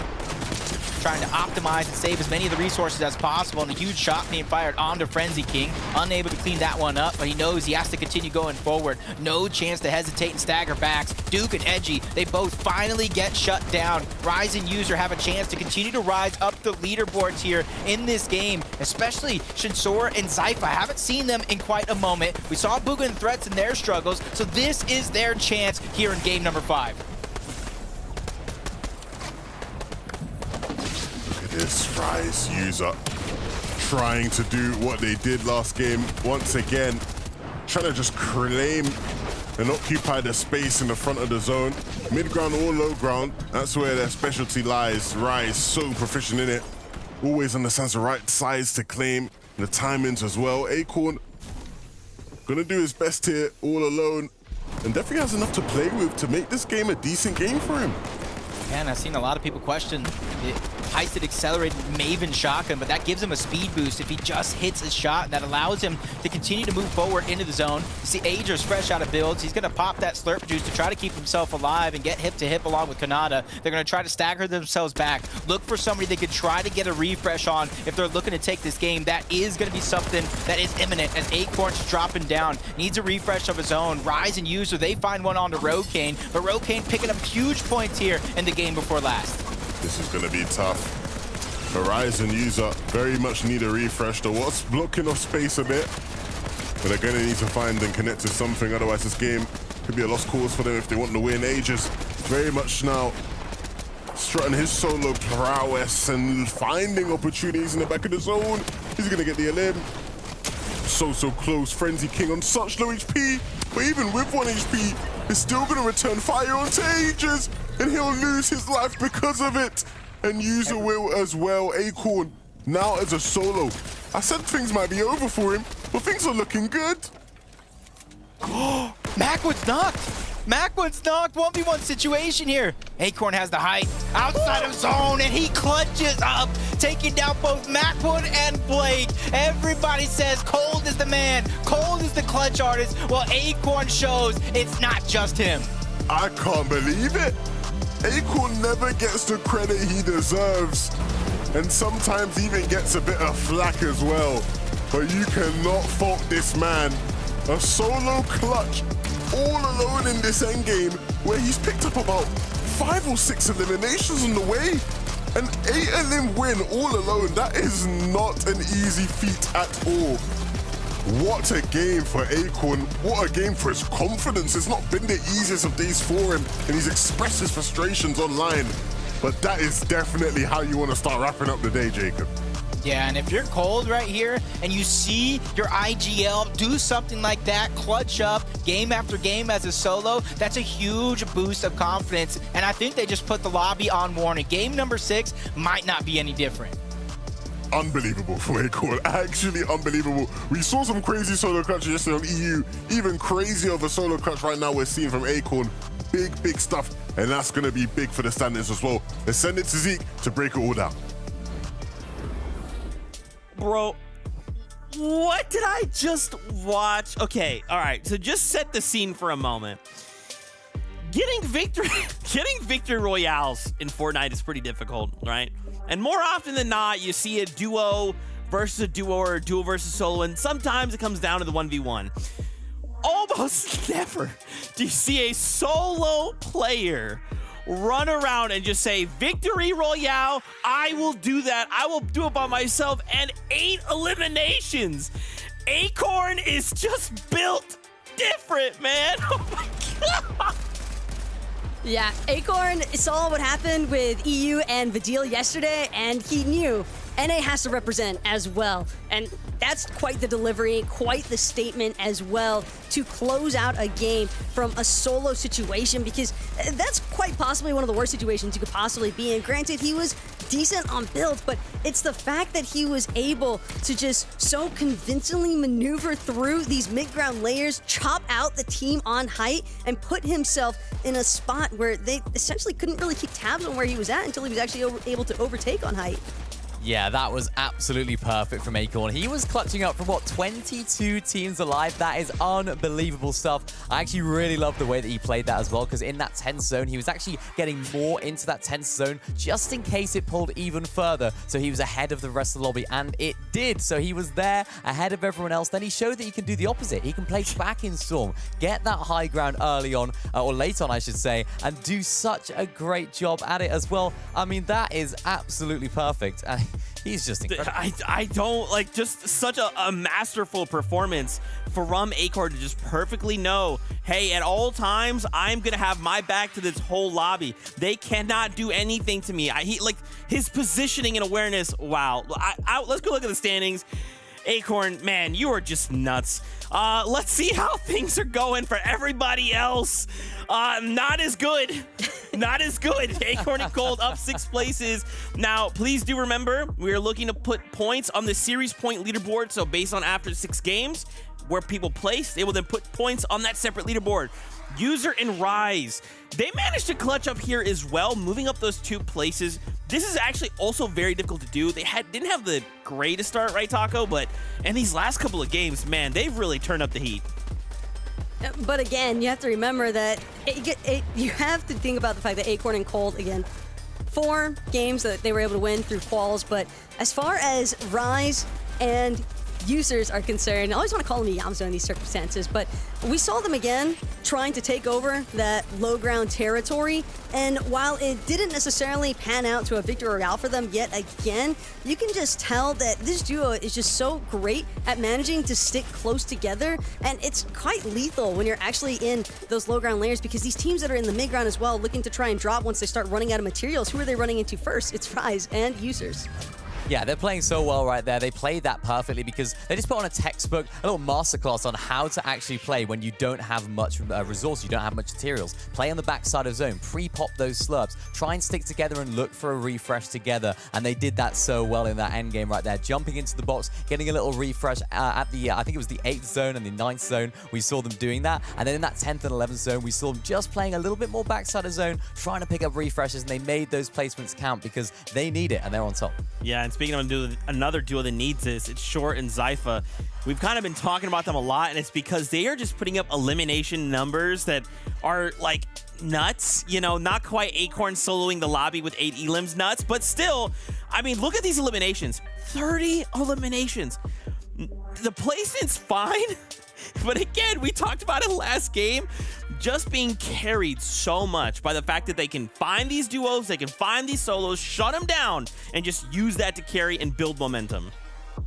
But this was the first time that we didn't actually see them acquire any eliminations. They went from getting 5 or more each match so far to 0 and went down relatively early in this last game. So a bit tough for them because that drops them from that first place position that they've been trying to hold back down into 3rd. But again, kudos as well, though, to Users and Rise, because a big part of why they're able to escalate themselves in that first place position is because if you notice the objective points that they had acquired, it's still sitting at 24. So definitely the Vaults and Rift Island just continuing to build up in their title standing. Yeah, Zypha and Shore, as you mentioned, Taco, 0 eliminations in that game. Very uncharacteristic from what we've seen from them today. And of course, that's what was their demise. They had no surge damage. They didn't have enough surge damage, and they got caught on that backside of that 7th zone when they were rotating in. Didn't quite work out for them because they just couldn't get the damage done early enough. And it's not their style to go for those little tags and in those big bases. They want to fight, and it didn't work out. Yeah, we've got 2.5 here before we jump back up into this game. I want to look at the standings. Friends, talk to me about things that are maybe standing out to you. We only have a single game left to go here. And for a lot of these duos, they're trying to feel that pressure. Others, we're looking at that top 3. They're just saying, we have to hold on, right? People maybe in that lower top 10, up in the top 15, what do they need to do to kind of jump up and try and contest that top 5? Well, I think one of the most brutal parts so far for teams, especially when you look at teams like Bugha and Threats, great example. There are teams that are just really struggling with the way that some of these zones are pooling so far north or even towards that like north mid-map area. And it's tough for a lot of these teams that are in that south side of the map to actually make those rotations because we talk about it time and time again, lack of mobility. And that's also partially why we're not seeing too much consistency in terms of which teams are actually acquiring and holding height. It's been a different team just about every single game so far. Yeah, it really is. And it's been a little story of the objective points as well. You mentioned it, Taco. User and Rise actually have 24 objective points you can see on the leaderboard. No other team really comes close to that in that top 10. So that just shows that going for these vaults, going for this Rift Island might be a little bit too risky for the teams that are trying to be a little bit more consistent. There's so many teams fighting on there. It just turns into an all-out brawl. And the fact that there's not many of our teams, I mean, Bucky and Okis, not inside of that top 10. They've got it twice. They're not quite able to make it happen consistently. And maybe they can't quite give it up. Maybe they're like, we got it last game, let's try and go for it again, and it doesn't quite work the same. It's interesting to see that that dynamic develop. Okay, so we know high ground is an issue. What do we do? Okay, I want to hear it. Give it to me straight. What do we do? Do we take it early? Do we shoot it down? What needs to happen? Well, it's not so much about taking it early. It's more about just making sure that you actually have the resources and materials available because, again, the low mobility is just making it really difficult for these teams to really find those rotations and pick their moment, essentially, for us when they actually want to try and take height. Go front side, look back, spray it down, take height. Win. Mini Miner, my boy. That's what I like to hear. This is it, though. One last ride in NA. How does this all unfold? Let's find out together. Jacob PR, 11-2K will be our eyes in the sky. Gentlemen, over to you. It's the final countdown, the last go around here for game number 6. And honestly, Levin, I don't know who I think is going to take it overall. It is tight. It is tight. And I think definitely some of the teams that have started to step up towards the back end of the day have provided for some great entertainment. And I'm sure it will be the same in this last game, but I'm still just stunned. Acorn, how on earth have you managed to pull that off? Doesn't even make sense. mind blown. Absolutely I'm gonna have mind to go blown. back into the bonds. I'm gonna have to go back to the bonds and watch that one. It's like third zone, something crazy. If I went down as a solo in third zone and you were left to survive, I bet you can take it. But game number 6, the last chance for teams to climb up the leaderboard, starts now.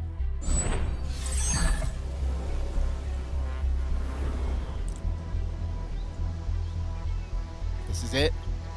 The last chance. I keep talking about for a lot of these teams to make up for any lost time.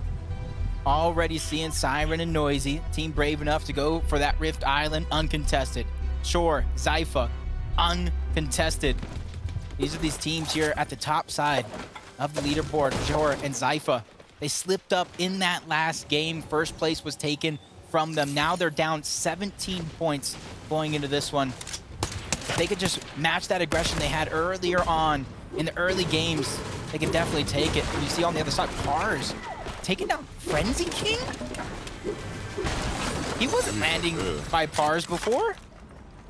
Yeah, seems to be some switch ups in the last game we've had here.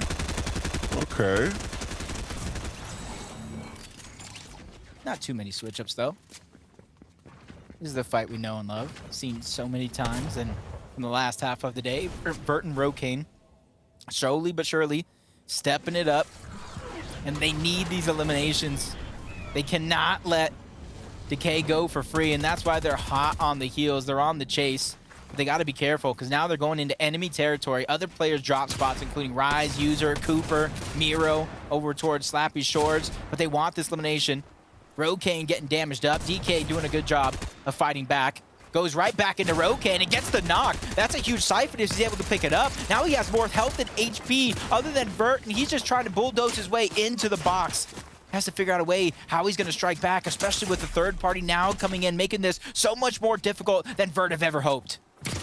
This is tough. Here's a player flanking around the left. Unfortunately, was not ready for it. Decay is the one to get the elim there and letting him know how he feels here in game 6. Got to imagine Rokane probably had no builds to his name, tried to hide in the bush. Got sniffed out, and even DK didn't even know exactly where Vert was, but he flicks upward to get that elimination. Chubbs and Bryce fighting here right out of the gates. Almost game after game after game. They come out on top. A huge battle for them. And they're a team we know they can win games in a finals lobby. We've seen them do it before in previous seasons. As Sobsy going over here towards Lonely Labs, he gets taken out. And judging by the 2 eliminations he already has, and no sight of Blake and Macwood anywhere, you got to imagine they too are back to the lobby. Yeah, seems like they met the unfortunate end.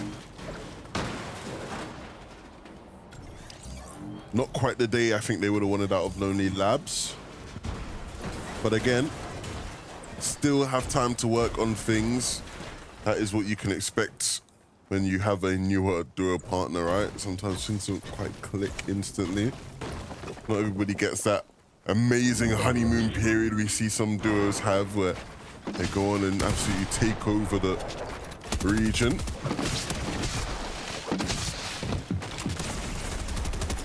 At least last a little bit longer than some of the previous ones before.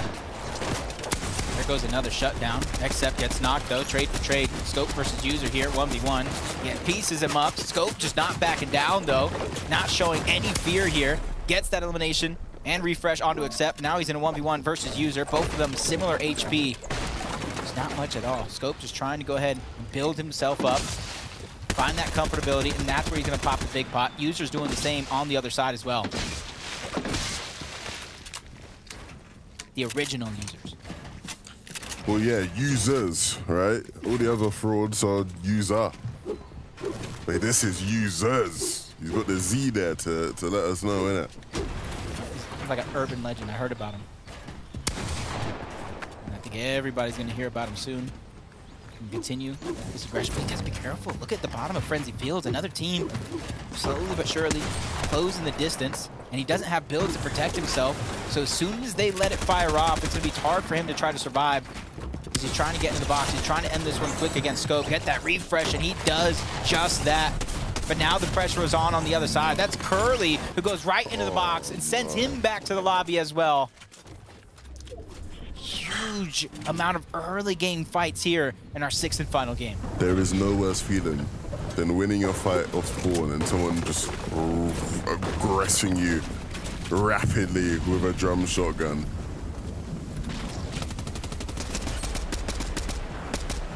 Ooh, great shots there from Mars. At least 70 tag off of one. And I saw that Baka did get an elimination very, very early on one of the Frenzy Kings earlier in the game. So now you can imagine why they're disengaging. They already fought one team. And Mars and Stiff are using this as an opportunity to continue to push them out. That way they can have all the loot that is left over. They still have to rotate in their direction, so it's not going to be as easy as it sounds. From one side of the map to the next, Hero and Cooper trying to come out on top here in game 6 to get back down just a little bit. Third parties yet again being the name of the game here in our final moments.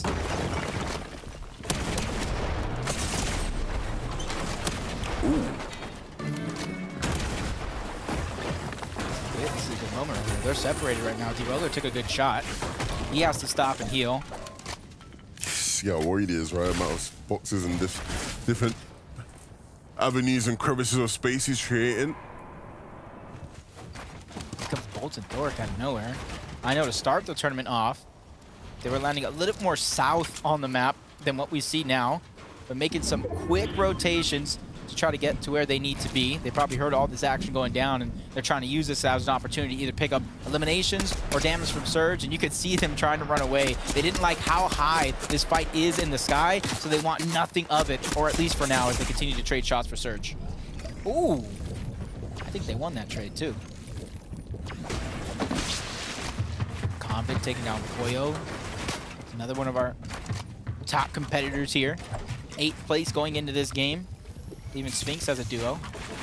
Miro and Cooper still holding on here in this position. You can see the zone pulling away from Slappy Shores, so it's going to get exponentially harder for either one of these teams to survive if they don't hurry up. Yeah, this is tough. Time ticking. That might cause for some rash decision making. In the case of Noxy, it's going to cause for some big shotgun shots to be hit. Wow. That was not bad whatsoever. This is going to clean it up as well. Finish the window edit to try and secure things. Oh my days, this guy doesn't miss right now. Oh! Noxy. Stone cold as well, no reaction. Doesn't even care. D-Roller switching things up in terms of his duo partners. Yeah, I want to play with that guy. Both add him to the list right now. Snacky, an FNCS champion of his own. And the other half of the former duo of D-Roller is Knifer. New teams all around this season, especially here in week number 1. Snacky, no stranger to aggression. Neither is Smite over on the other side, so it's going to be a good battle between the two as they continue to trade shots, fight for that piece control. Snacky loses it here for that short moment. It's going to go on over to Smite. He's going to quickly try to get it back, but the pre-edit going through and a great shot by Smite to take down the shields of Snacky and quickly fighting, going from one piece to the next, trying to claim as much real estate as possible. So tough. Oh man, Sid. Again, letting his opponents know how he feels here in this last game before banishing them back to the lobby. Give a salute to all the fallen duos in the game so far. Oh man. Quickly just putting those shots out, Bryson chugs. They land just north of the Citadel. Trying to make this an easier rotation. To finish the Sid, you can kind of see how that one started. A great 3-2-1, almost all headshots. Penta, he didn't stand a chance there. Made it look easy. Too easy. Quick drop down. Wait a minute. Did I just see in the feed that all this loot used to belong to Threats? I think Curly got the elimination on Threats. Does seem that way.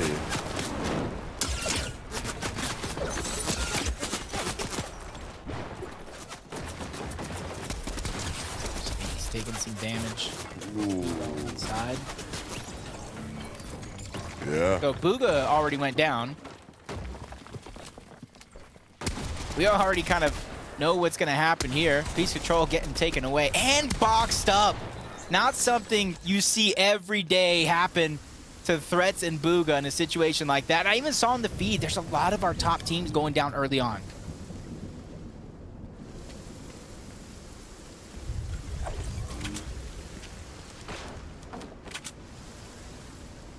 Which teams can rise to the occasion here, because this one's definitely getting tough for anybody that might have been caught off guard.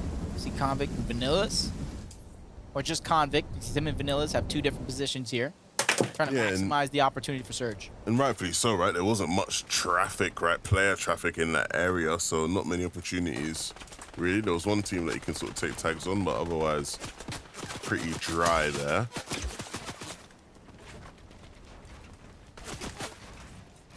Okay.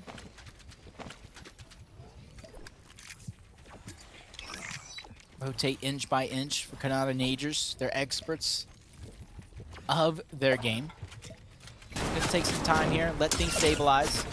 Let's see a replay. We already knew that foil was down. This was kind of the start of the other replay. Is Sphinx able to survive this here? That's very, very daring. I get the idea. I give him A for effort. I give him an A for effort, but I give him like a 3 for execution.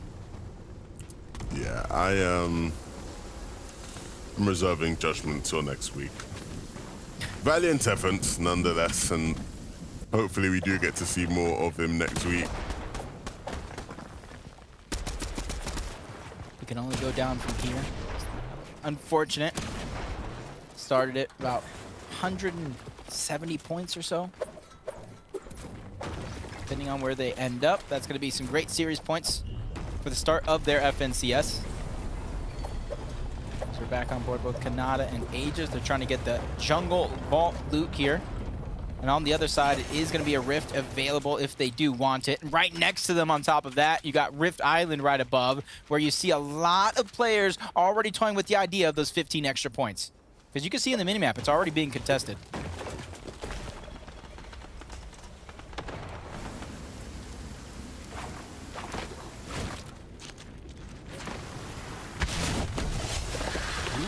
I think this is one of the first time I'm remembering seeing the new mythic slap splashes going down on Rise. Instead of 15 HP, it gives you 30, a longer duration with the stamina. But we're gonna go ahead and throw it on over to Vivid to see how Rise and User even got this loot. Game 6 of NA has been action-packed and a lot of strategies switching up, a lot of elims popping off, but the same early game strategy for our current leaders in Rise and User. And basically, it's just all about that Storm Surge and making sure that they hang around their POI in order to get that Vault keycard, which is so much. They're up to 20+ points from this. Let's see if they can hold on.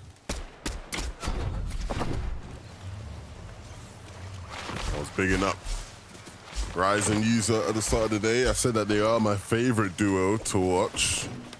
A team that I feel like anybody who's looking to improve at the game can learn plenty from when it comes to strategy and having a set game plan. And that's definitely showed off here today so far. Just looking around as we continue in this game. 5th place, Booga and Threats, out. 8th place, Poyo and Sphinx, out. Even 11th place, Blake and Macwood, out. So that means there's at least 3 spots, 2 of them into the top 10, up for grabs if teams can perform well enough to overtake their respective opponents. In the site we haven't seen since the early games on the day, Bucky and Okus being one of the teams high up on that Rift Island, trying to claim it as their own. Much needed points as well, if they could so figure out a way to make that come to fruition. Yeah, it's interesting, right? We've not had like a set team just sort of condition everybody, right? The way we sometimes do on EU. It's been a mixed bag of different teams here and there. Just wondering which user that was that went down. Yes, very useful information. Trying to see who's left by. Blitz is there, Suds. We saw Suds make a huge play to kind of start some of our early games, but both players into the box, but it's only going to be a trade. It comes at a cost, but Kanata's still not only alive, but full HP and shields, going for that revive Meanwhile, that third party comes in from Rapid. That one's going to clean up Blitz. And you even hear all the action going down right above them as Kanata's going to have to stop that revive to try to go ahead and play a little defensive to keep his position intact. And now I think that was the couple seconds Kanata did to kind of buy himself time. You see nobody getting aggressive to try to clean this one up. But if anybody's going to do so, it could be Batman, Booga, and Rapid if they only know that he's there.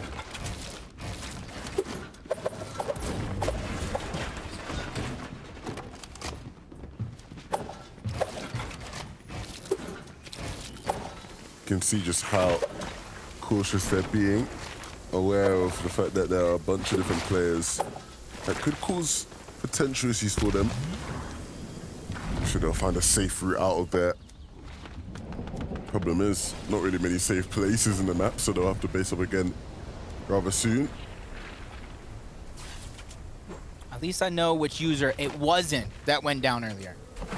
I saw our user right next to Rise, so the team in first place, still intact here on the leaderboard. They're in first place by 6 points as well. The duo right below them, Acorn and Cold. See Convict and Vanillas into the zone, trying to move forward. Speak of the superstars. Heard Vivid break down how they got such an early game start. As soon as zone pulls, they go ahead and cover themselves with mud, trying to make a quick rotation go out, be one of the first teams over towards Shattered Slabs. That way they can look back and just feel that comfortability, and the other team has to rotate to zone. Edgy on the other side. Doesn't have smooth sailing. Duke, he goes down. Isla on the other side. This is N-Pen as well. Edgy trying to make up for it. They're trying to bulldoze their way into the box, showing full aggression to take down both Duke and Edgy. Bila gets credit for both of those eliminations, but it's the team who prospers with all the fallen loot. That's not going to do too bad for them heading into this last game. We've got the motherload to sort of choose from now in terms of what they can take as the zone continues to close. Sure and Zypher, a bit of a chip on their shoulder, right? They led the day for quite some time, and then it just slipped away in the previous couple of games. There was a point where I thought they were going to potentially get their elimination record in NA, but very much slowing down since then. I got scared in that short second. I was like, what happened to Shore and Zypher? What happened to their aggression early on in the game? They had one major slip up overall. They have a 9th, a 4th, and a 3rd. The major slip up was that 36th place they had in that last game. And the one other placing they had is 15th with 6 eliminations. So if they can pop off here, they can try to reclaim that first place spot. But G-Money trying to rift in towards the zone. Gets taken down a little short. Now it's up to Bully here by himself. And the chances of him being able to get that reboot is going to be very, very difficult. And that's even if it's a small possibility, but it looks like he's going back into the zone, back to the rift that they were trying to use early on. The thing is, I'm wondering is how they're going to actually path now to the zone. I think going through the sort of north probably would be the best bet. Yeah, look, he's just going to white line towards it. Try to fly above some of these teams, but again, you're going to have to spam your glider if you have any real chance. Shore and Zypher on the other side. That could be a good solo for them to go after. They spot out Bully, but instantly Bully drops down towards the low ground, builds a box 2, 3 boxes wide to make sure no one can just guess that he's a solo. It's Clips, Epic Will. They see somebody by themselves. That's going to be Vanillas who gets spotted out. So many other teams are nearby, so you got to watch out for that third-party potential. But they spotted out that Vanillas was a solo. They thought it was going to be an easy cleanup, but because of that third party, it wasn't as easy as they thought. So now they have no real other choice but to try to disengage and move to zone, because you see how far away they are from the actual zone. It's going to be a tough rotate if they don't manage to catch teams as they are also moving in.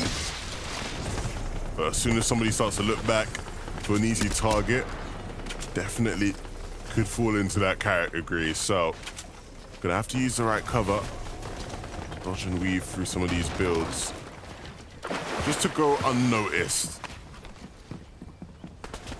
Just trying to recycle as much as possible.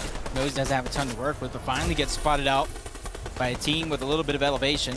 spots out Stacky on the other side. Doesn't know Redux is down. Stacky's going to have to leave him there by himself as Noisy cleans up that elimination. And you can see how close everybody is. You don't want to be stuck at the lowest point of Shattered Slabs, and that's why you see teams in such close proximity boxed up against each other. Vanillas finally gets targeted out, sent back to the lobby, fortunately, but fortunate enough for Clix and Epic, well, they get credit for that elimination and even more Storm Surge for their totals. Yeah, you know how crucial that is. Something that we hadn't had to watch Shaw and Zypher struggle on, and that's because of plays like this. Great find when it comes to the heals. Make sure that Zypher has that slurp juice. Get him up to 200 HP and shield. Sure, he has that med miss, so it's not going to be a problem from him either. Just waiting for the zone to pull. That way they can start their rotation. You see splashes coming out. They're trying to leave not too much left behind for anybody else to try to gather. Maximize potential here in this game as zone is now going to begin to move up the mountain a little bit outside of Shattered Slabs. This slight change in elevation is going to have a big impact on how this lobby plays out. Ritual and Reet haven't quite been able to really push themselves as one of the contending teams, even though they're in that sort of area. But if Ritual can have the kind of game we saw Acorn have, then maybe, just maybe, they'll finish the day with us all singing their praises. Sure, Zypher trying to get back to their previous form, and they're starting to get there, feeling a bit more comfortable again. That happens sometimes. You do so good in the beginning, you stray away from what got you there, trying to play a little safe. But now they've begun to let loose here in the final moments. Kanata and Agers, same thing could be said for them. 424 above the damage threshold. So it's not going to be a worry for them. It's only trying to figure out where these players are actually positioned at so they can figure out what is going to be the correct rotation into the zone. Which is why you see Cold gathering that information for Acorn. Try to make the best decision. Both of them have their respective codes peeking through. With the zone pulling, now is where those decisions have to be made. Yeah, in this game, so interesting how it concludes. Noisy and Siren need to be careful. I believe on second height, it was our boys Rise.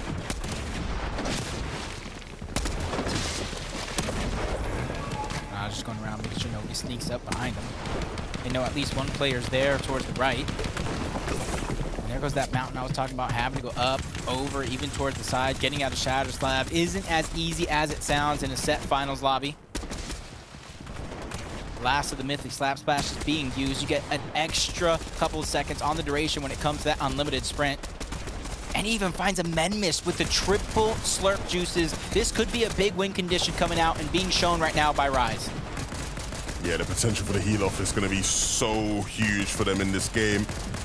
We're seeing just how detrimental this change in elevation has been for all these players. So much being used. You can see players just scurrying about. Rise having to get a bit creative, jumping in the faces of players here and looking for the refreshes. And that's going to be huge. The match is going to take them a long, long way. Yeah, first and second place on your right. And seeing what they're going through here on the left as players are getting dropped left, right, and center. Bucky's going to get one. Jackson's going to get one on Notch as well.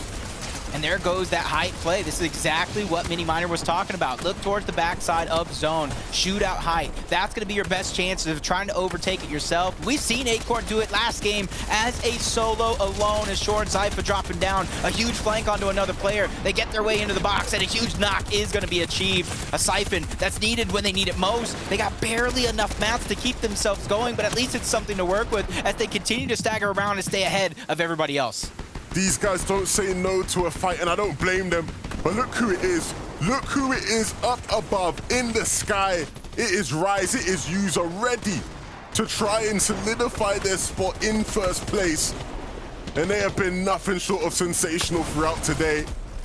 And even with their dwindling materials, you've definitely got to look at them and think, this could be it. Yeah, especially since what chance is anybody going to have to really look up top?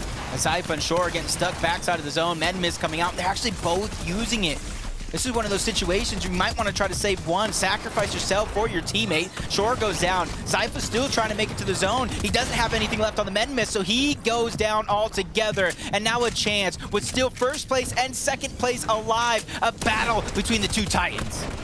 This is going to be hard. They're trying to take each other out. And it's going to be a successful one for Acorn and Cold. It seems User's down. And so that just leaves Rise. And as good as he is he going to be able to handle both of them, pressure them, chopping him out? He's going to start to fall. He's trying to reconnect. But all that time in the zone is going to be ticking away at his HP. Have to use one of those many slurps he has. But Acorn and Cold are so relentless. They're not going to give it up. Yeah, they know Rise. It's only a matter of time before he re-peaks. Trying to solidify his position with the pressure coming in from the low ground. A blessing in disguise, some would say, is Acorn now fumbling around, figuring out how he's trying to survive. He towards the high ground, that's Rise. They finally look back yet again. Cold staggering himself as well. He's willing to risk it all as we get into our top three. Rise still doing everything to stay alive. 1v1 versus Cold, backside of zone. This could be a battle for first place. Cold goes down, Rise gets the refresh. He's trying to keep it alive, but Rise versus Acorn, he gets tagged up, and somehow, some way, it's Wavy Jacob through all the madness who takes the game. I do not understand what I am watching. This has been one of the craziest finishes we've seen in a qualifier in quite some time. The two Titans head-to-head going at it in a battle for height. But Wavy Jacob there, waiting in the wings to clean things up and steal the show. Jacob, I don't even know what to expect out of the standings at the end of the game. Both teams were so close together. But with how impressive and how deep their runs were, who is going to finish the day on top is so fascinating to me, Jacob. Both of these teams were the top two teams in the round before this to qualify to the stage. They have been the dominant teams in NA thus far, and they continue to be that in qualifier 1. Yeah, and it was all just bursted up by Wavy Jacob. Hey, my name's Jacob. It must be just a Jacob thing, but it was 6 points, Levin. To start that game, it was 6 points difference between first and second place. So with that one ended, it is anybody's game at this point, and we need help. We need Zeke. We need Taco and Mini Miner to let us know who won week 1. Bro, Jacob's a funny guy. Jacob's a funny guy. All him. Yeah. Wow.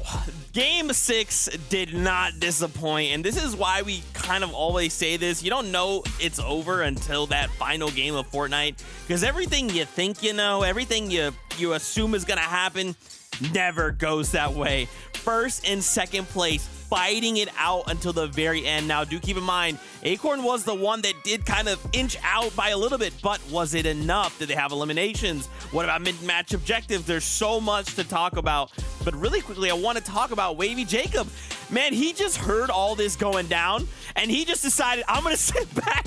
Y'all battle it out. I got plenty of heals. I'll be there at the end. I'll be there to find you when you're wounded, limping on your way to the circle. It'll be me that ends the game. Hey, if there's ever a time to take a seat back, Wavy Jacob knew that exact moment. He knows that he doesn't necessarily have the HP advantage by any means to try and directly aggress into either of these two teams that he could tell are still left fighting it out above him. But the way that he actually chose to move throughout that low ground and the mid ground were, again, just hanging at the very back of the zone, making sure to essentially not put himself as a centerpiece for attention.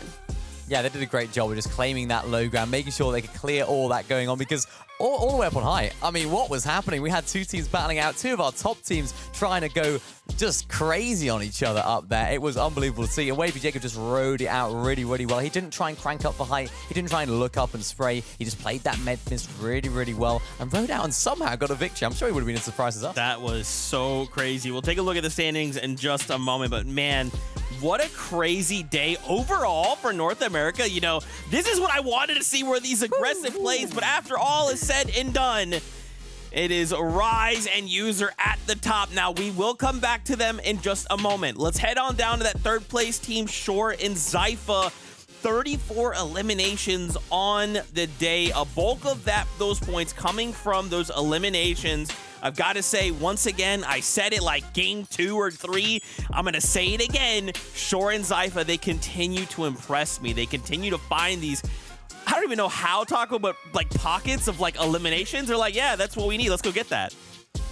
It is just the sheer boldness that we saw Shore and Zypha time and time again. And it almost seemed as though they were just constantly taking solos or duos that were trying to like box up, trying to catch a moment to breathe. All of a sudden, you've got Shore, you've got Zypha rushing your box, not giving you any sort of opportunity to actually think about what your next maneuver is going to be because it's already too late. They've already gotten those shotgun blasts right into your face. And honestly, 68 points from 34 eliminations is unreal.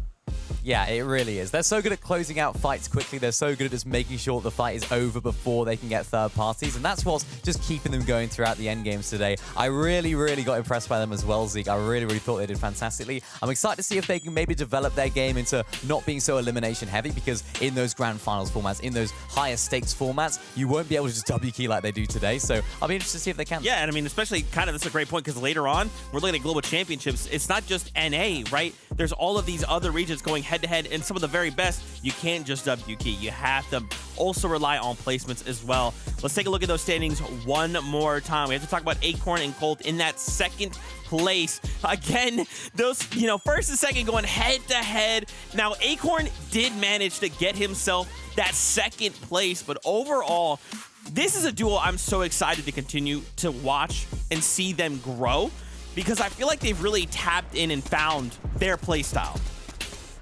As far as Acorn and Cold are concerned, we saw them consistently finding those opportunities to just make it late, get those important placement points. But the real differentiating factor that I'm sure they take note of was the objective points. The fact that there were 27 there to carry over Rise and users into that first place position, it's definitely worth noting, because you can have the crazy clutches by Acorn, getting the last 4 eliminations in the lobby and also finding a victory royale to boot with it as a solo in a duos matchup. But if you're unable to keep up in terms of objective play, that's clearly making the difference. It was the storyline for EU, and now here again today in NA, it's making the difference. Yeah, it really is. And I've been really impressed with these guys so far today, or so far this season as well, based on their performance today, because they are showing that they're adaptable. They can play multiple different ways. We previously knew them as that sort of mid to low ground team, but they're taking hype more this season. We saw it in the previous rounds of FNCS. We saw it in the Duo Cash Cup. We've seen them play a little bit of a different style when they need to. They're not afraid to go up for height, and we saw it again today. I'm excited for this duo because they seem to be a much more well-rounded team now. So good. And finally, that duo that ended the day in that first place spot. It is User, aka Yamzo, and Rise. And wow, did they indeed rise up the standings. They maybe had a little bit of a slower start on the day, but immediately just hit pedal to the gas. They said, we're going to go all in, and boy, did they. But their adaptability as a duo to actually have the awareness that they needed to ensure that there was no singular height control coming out of Acorn and Cole towards the very end, because Rise, User, we see them frequently taking over the low ground. These are two players that are incredibly good at playing those low ground layers, but you have to love the impact that they were still able to have even when they were outside of that typical comfort zone. Yeah, they really do. It's very similar to the sort of Acorn and Cole story. We're seeing them go for height a little bit more. We saw them play low ground really, really well today, of course, as well. But as you guys have mentioned, the thing that has won them the tournament today is those objective points. Previously, if this was last season's FNCS, they'd be second. They wouldn't be on top. They would be nowhere near, because they actually got 225 placement points compared to Acorn and Cold's 239. And they got similar eliminations as well, 25 to 26. So it was those extra 27 objective points that they managed to get from their drop spot, that vault. That's what got them over the line today. So it just shows how much of a priority that these objectives and these mid-map objectives need to be for some of these teams. I love the breakdown. Now, guess what? We have an interview. That's right. We get to hear from Iamzo himself. Now, keep in mind that his name was User in game. Iamzo, my man, it is fantastic to see you. First off, huge congratulations. How are you feeling after this just crazy performance, man? Feeling pretty good, because at the start we had a pretty rough start and we just finished off strong like usually. Yeah, absolutely. Now, obviously, if we take it back to Major number 1, you guys just barely missed qualifying for the Global Championships. Now in Major 3, you guys are just kicking it up to 11. How hard are you guys working around to try and just make sure you can secure one of those spots? We're working really hard, trying to perfect our mid game and end game, and yeah, I think we'll call it easy this FNCS. You're talking about how you're trying to perfect your mid-game gameplay, and we saw the big difference today being the objectives that you guys were actually able to focus in on. But Rift Island seems to be a pretty pivotal piece as far as mid-game objectives are concerned. How important do you two value it as a duo, and how often do you try to work it into your game plan, essentially? Our drop spot is probably like one of the best drop spots this season, so we don't really play for Island too much because we already have the Vault, which gives 2 slurps, and we guaranteed get a catch also, so we don't really go for the Island that much. Yeah, of course, you highlighted it right there. Your drop spot's been pivotal to your success. We saw it yesterday on EU. It was quite highly contested. Queasy and Veno landing there last minute. Are you afraid of any teams now seeing how powerful your drop spot is and maybe thinking, oh, why don't we land on Yomzo and Rise and try and contest them? Are you afraid of them? The last 2 seasons, I was surprise con in Grand, so I wouldn't doubt if I'm surprise con this Grand because how good our loot is, but no, I'm not that scared. Yomzo, one final question for you guys. Obviously, trying to secure that spot for global championships. Let's fast forward. Let's say you guys qualify. Do you guys feel that now, where you are currently, you are ready to face all of these other regions at globals? Or do you guys still feel like there's just a couple little things you want to fix up before getting it there, like before making it there? Yeah, if globals is tomorrow, I definitely think we get top 10, maybe top 5, but we definitely still have to improve if we want to win it. Yeah, Yomzo, man, a few words, but the utmost confidence. Man, for all the fans out there, if for some reason they don't know where to find you, please tell them where they can. My main social is Twitter. It's just Yomzo1, and yeah, if you follow that, you'll be redirected to all my other ones. Awesome, man. Well, thank you so much. Again, just congratulations on this wild performance you and Rise have put on, and we can't wait to see you guys in the coming weeks for more of the FNCS. Thank you. Man, what a day of Fortnite it has been. Has there been any highlights for you guys? I mean, all the expectations I feel like I had were just smashed after these last couple of games.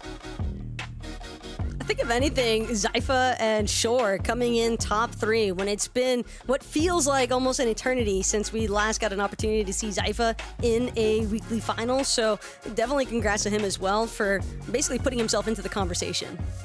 I love those Rift Island fights. Those Rift Island fights are so entertaining to watch. I absolutely love it. Seeing 2, 3, 4 teams all going up there, going toe-to-toe to try and claim those points. It's worth it for these teams. We've seen it again today, and I'm expecting to see more of the same throughout the next few weeks. Now, you're talking about next few weeks. When are we back? Well, that's it for this weekend, but let's take a look at our broadcast schedule. Now, remember, we have EU and NA shows respectively. When are we back for NA? There you go, July 30th. Now, please do keep in mind, 2 big things to call out here. Grand Finals, August 12th and 13th.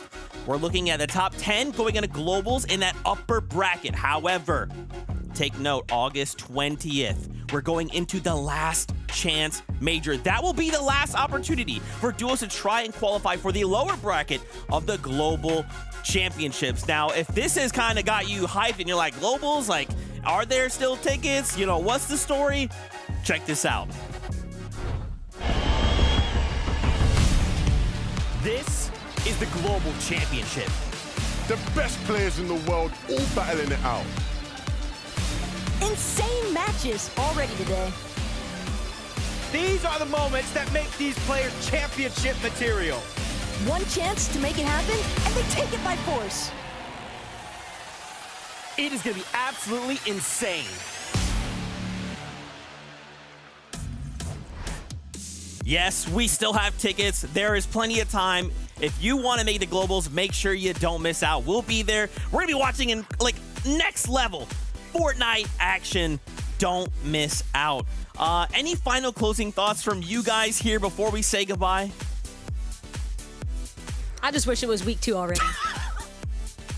I wish it was week 2 already as well. This has been fantastic. Week number 1 has not disappointed across EU and NA. It's been absolutely fantastic. And I'm expecting the meta to shift a little bit going into next week and throughout the season. I'm expecting teams to VOD review because this is a no mobility meta as of right now. So teams have to hit the VODs. Go back to the blueprint maybe and try and tweak a few things. So I'm expecting to see some differences next week. That's where I'm at, Minnie. I'm excited to see how players look to adapt next week. Maybe bust out some new surprises, new tech, all of it, and so much more. But again, that's a next week situation for us. For now, we have to say goodbye. But as always, we love y'all. Keep yourselves safe, and we'll see you on that battle bus.